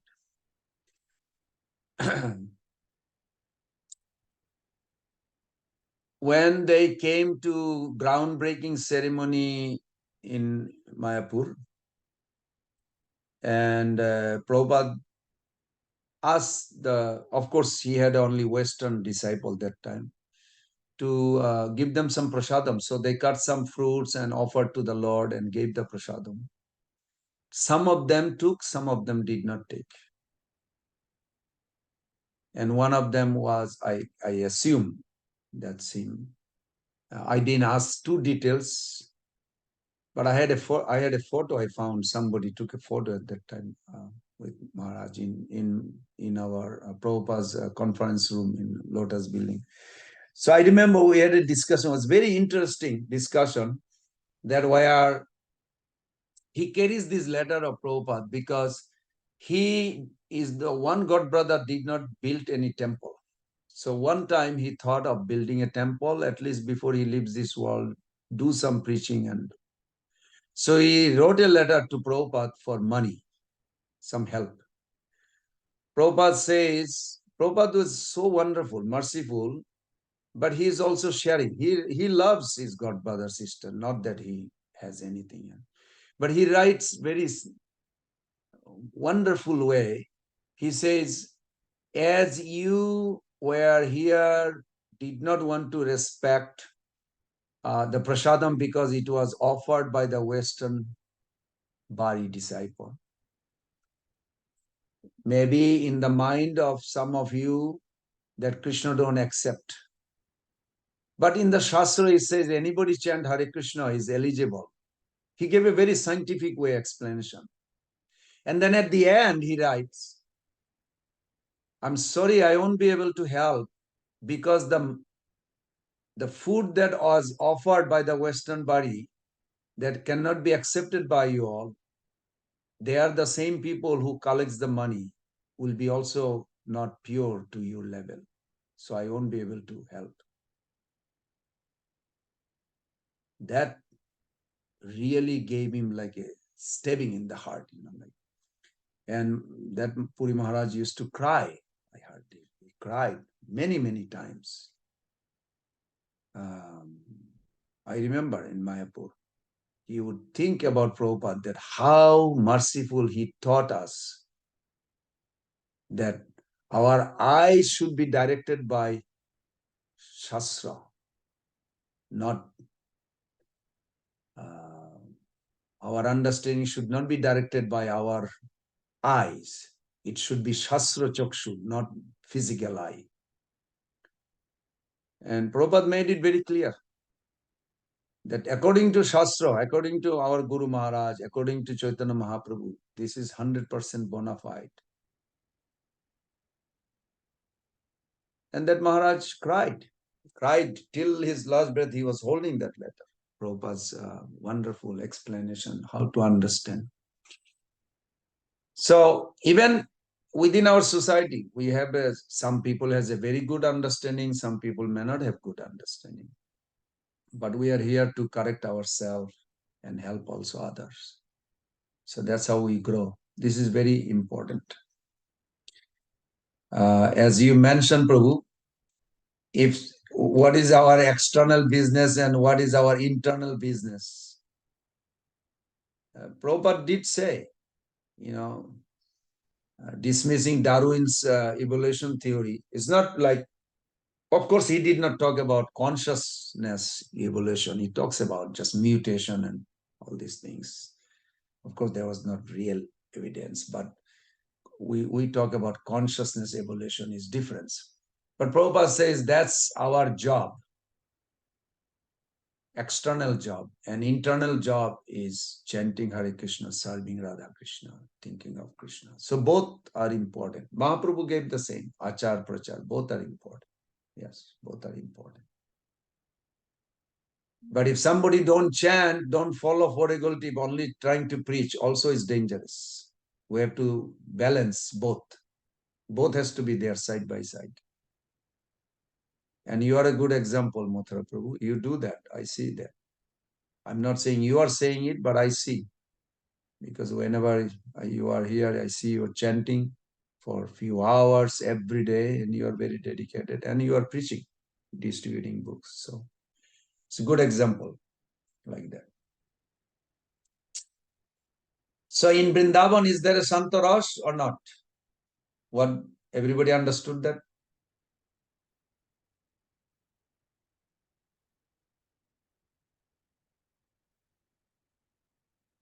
Not the way we think of Santaras. This Hare is Krishna. Yes, everyone in Vrindavan, everything in Vrindavan, Santaras. no. Everything is in Vrindavan Just- for the pleasure of Radha Krishna. Jai. Jai. What about the bathing place, Radha Kund? Is there Santaras? It's just water and pond, Prabhu. But Krishna acts the pastime of conjugal love there in that water. It's considered. What is that famous verse? Number 10, I think, Nectar of Instruction. Just Priya Vishnu Tash, yes. Jasharada Priya Vishnu Tasya Kundam Priyam Tatha Sarve Gopika Vishnur Attanta Ballava.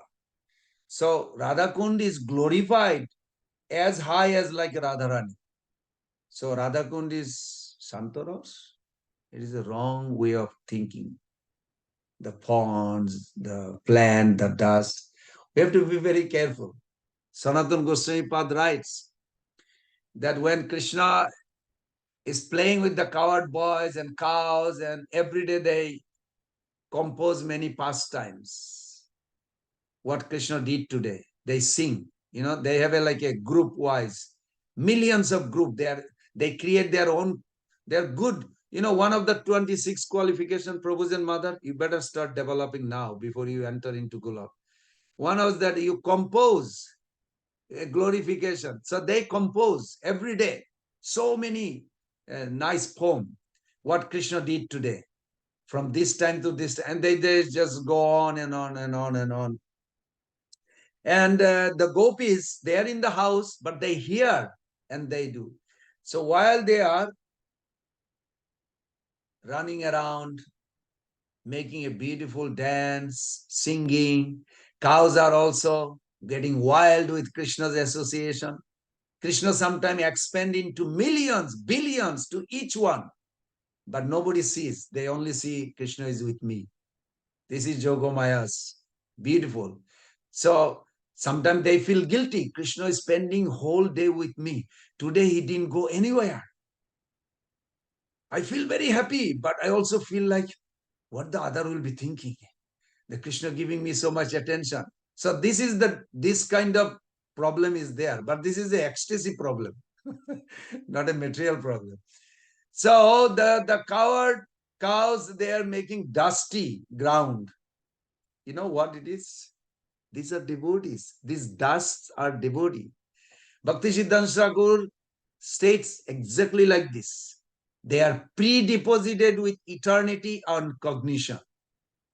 But more, when they touch the lotus feet of Krishna, those dust, they become so ecstatic. They go in the sky. And Mother Yashoda in the house, miles far away. She's missing Krishna. She thinks, I wonder where he is. Maybe I should worship sun god to go down so that as soon as sun coming down, Krishna will be coming back. She thinks like this. So she goes outside and she sees, oh, in the sky, there's a big dusty area, this side, that side, like this. Oh, my son is there. She feels very happy. Prabhus and mothers, this dust are serving Vatsalya Ras, Mother Yashoda. Are they dust, Santa Bhakta? You think, I'm not going to say it. You think like this. This is how we reconcile everything in Vrindavan. Govardhan, the fountain, the fruits, everything in Govardhan, serving the conjugal lover, beloved, 24 hours a day.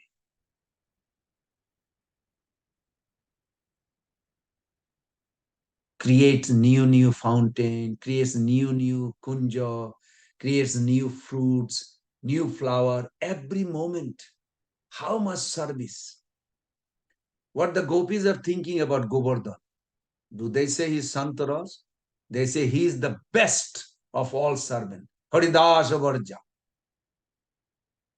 Hanti what's that verse?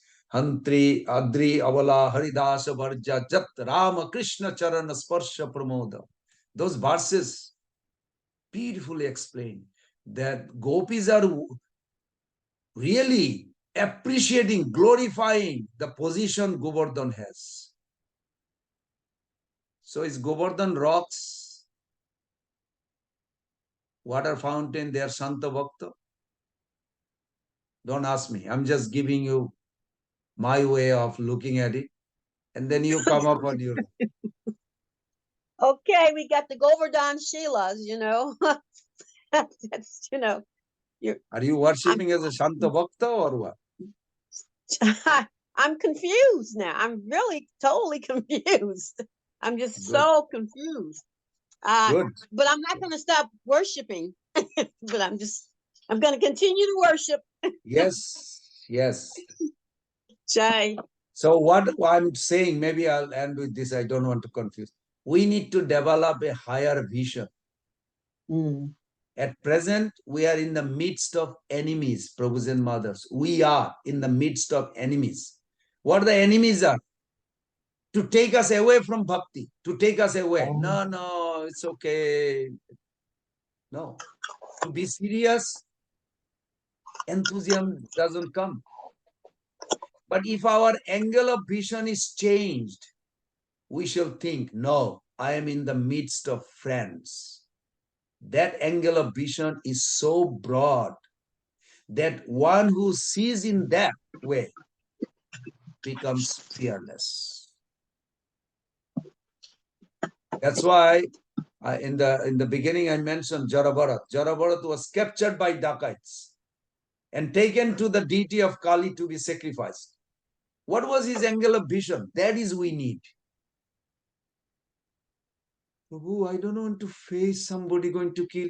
Are Baba, why are you focusing on that? Focus on Jarabharat, a great example of dedicated soul. He was fearless. He did not see any danger. He did not pray to God. Oh my God, they're going to kill me. God, where are you, Krishna? He did not pray. After Kali finished everybody else got killed except him. He didn't say, thank you for saving me. You know why? Because he always felt he is protected by God. He doesn't have to, like, once in a while appreciate. He always sees that God is protecting him. Can we elevate our consciousness? Yes. Why not? Who is stopping? Nobody is stopping. It's us. Each of us try to put us down. We should be always happy and joyful. Nothing could be better than thinking of Krishna and serving him and his devotee. I like the Mother Prachin. She mentioned about this, is Santa a rasa or not? I hope everybody got it. Yes or no? I hope everybody got it. Even if you don't accept, Rupa Goswami Path says, still you have to accept, because without this entrance, you cannot go Dasya or any other. Is that clear? Everybody understood that? Maybe she can, Mother Superior Radhika, maybe you can ask her to share that so other can see it, read it again. I think the last slide was there. So Shantarash is the platform of other rasas. It's like a stable form of other rasas. It's stable form, but you can look at in Madhalila 19 chapter 215, the famous verse, Sarga Moksha Krishna Bhakta Narakari Mane Krishna Nishta Trishna Tek Sante Dui Gune. The Santaras has a two, Santaroti, not Santaras. Santaroti has a two quality. See how whether I am even eligible to be a Santa. See if you have these two quality. These are not ordinary quality. Testing machine is within you. I mentioned in one class in the temple, I said, if there is access to go to heaven, you can chant and be devotee, but you can live for thousands of years. I want to see actually how many devotees are ready to go there or they don't care. They really want to serve and go back home. Because I'm guilty of that too. I wanted to come to the West. Why? For better facility.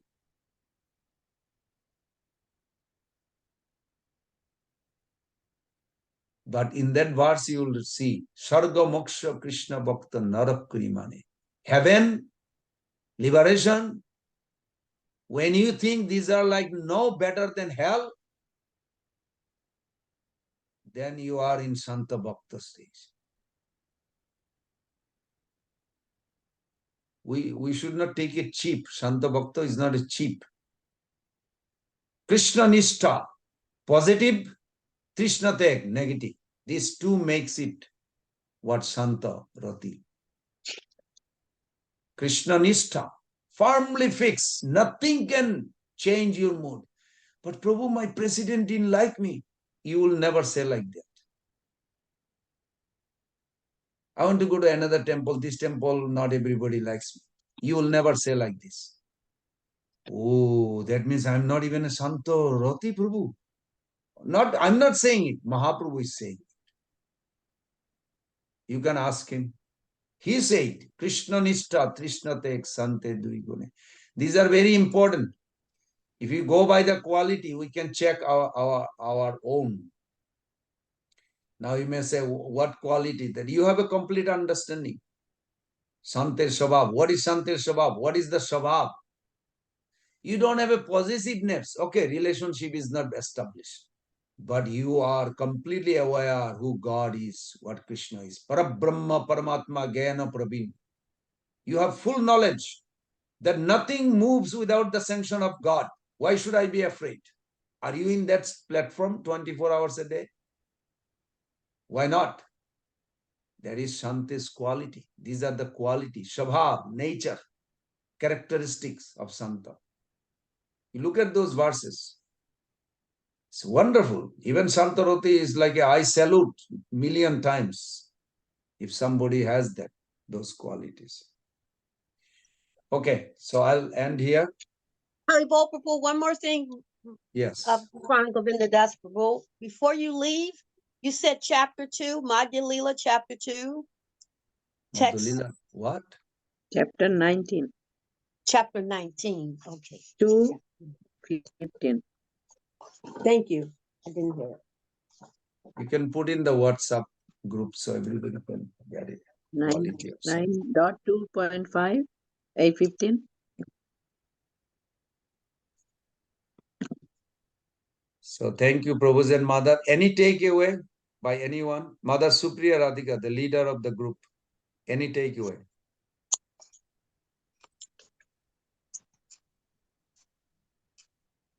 I just got back, Prabhu. I wasn't there for some class because I had to go down. There was a fire alarm in the building, so I had to rush down and come back up. I just got back. So Oh sorry. no, you just lost that. We talked about Jada I have Bharat. to see the. Yeah, I couldn't hear anything. We live on the 18th floor, so it was quite a long trek down and up. Okay, So be sorry. honest. Why are you afraid?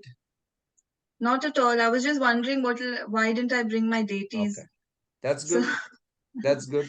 or my That's japa good. bag. I didn't pick up my japa bag, and I thought, what a horrible devotee I am. I didn't even think of picking up my japa beads. So it was. I'm so Those are disappointed good. in myself. Those are good quality. Good, good. No, You but I'm so graduate. disappointed in myself, Prabhu, when there was actually a situation where I could have begged for mercy. I just forgot the beads. So I'm really disappointed in myself. I like Vishwanath Chakravarti Thakur's opinion on this. He says when somebody does something wrong, but while going down,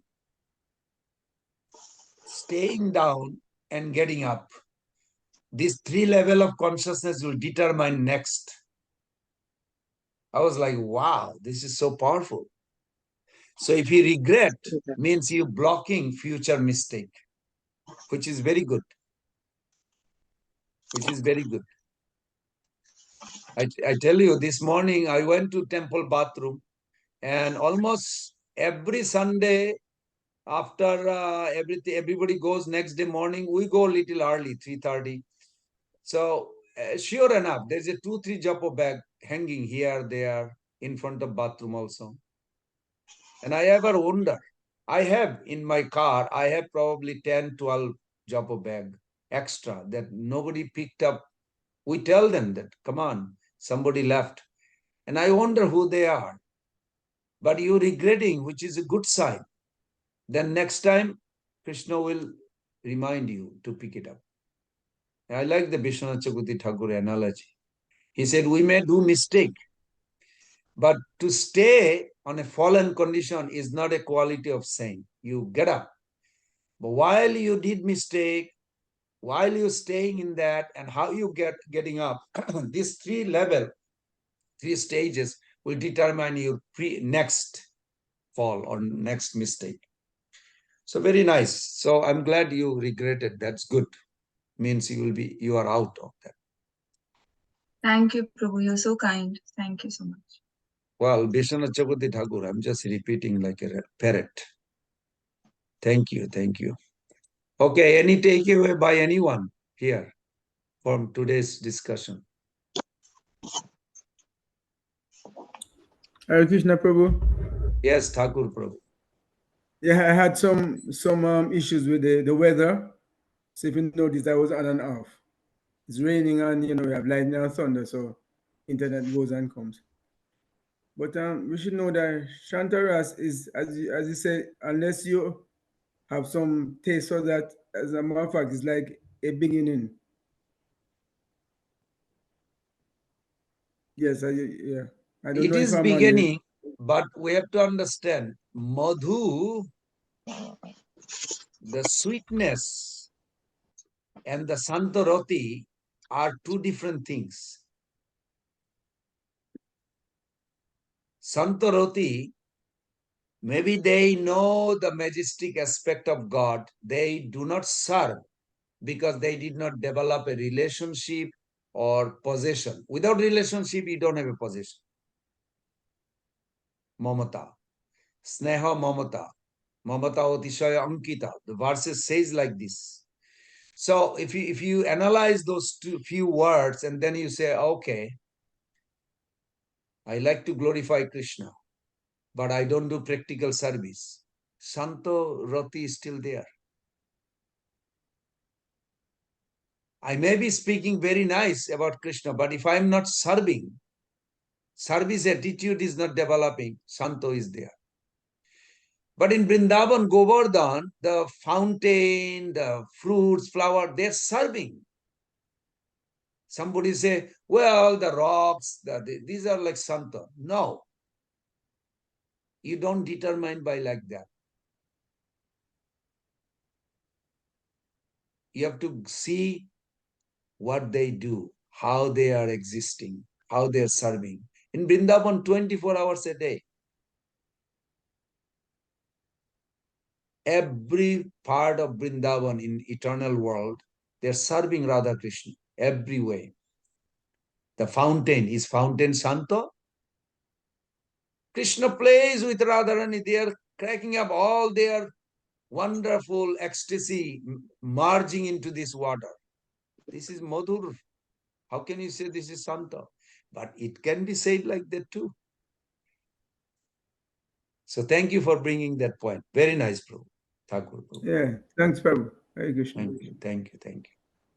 Prabhu, I would like to remember today that Rati is predetermined and Principal Rasa is not predetermined. That is one word that stuck me and I would like to remember and ponder on that point. Good, good. This is good. And we find out, you tell Krishna about us. So there was a once upon a time, there was a Zoom classes we discuss, and Krishna will be very happy. Okay, some people are thinking of coming back home. How about the thinking process? If you think, that's can be illusion. Because one time, that's funny, I didn't know about anything, but I saw a movie. In that movie, it was Rashalila. So he lost his one ankle. So ankle bracelet, ankle. So then Narayan told that it will be Chaitanya Dev, Ramkrishna Dev was trying, he found that one and he was trying to figure it out which it was, whom. So then Narayan told that it will be Radha's and it is Radha's and you have to give it back, not right now, but later on. When time will come, I will tell you. So that I saw and then I was thinking, okay, I'll be one of the Ashtashaki. Everybody is laughing at me. So I didn't know that's how much higher post is I mother and don't know mother the to authenticity of that story. There are similar story in Shamananda Prabhu's life, but there is no involvement of Narayan or Raslila. It was Raslila, but he didn't see Raslila. He found while he was sweeping, serving. I want you to think also, mother, everybody should think that way. If you have Brahma Samhita, you look at it. Evam Prabuddhe. That verse very clearly says, whenever you experience something, make sure it takes you to service, cognition and service both has to be there. If the excitement, it doesn't promote you to serve the Lord and you're feeling for the Lord, then it is not exactly advancement in spiritual path. I know, that's why I told I didn't know about rasa, all the highest level of rasa. I don't know Just I where saw this and I story feel is. Yeah, I don't know if that story is bona fide or not. I never heard such story. But there are similar story with Shivananda Prabhu. because that But time Radharani also forget about his past life when he was dancing in this material world. yeah, but my question is, I don't know if it is bona fide even to talk about it. Because if something, movie industry they create, I don't know where they get their information. We are not concerned so much about.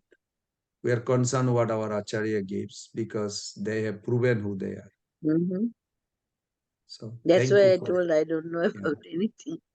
good, good.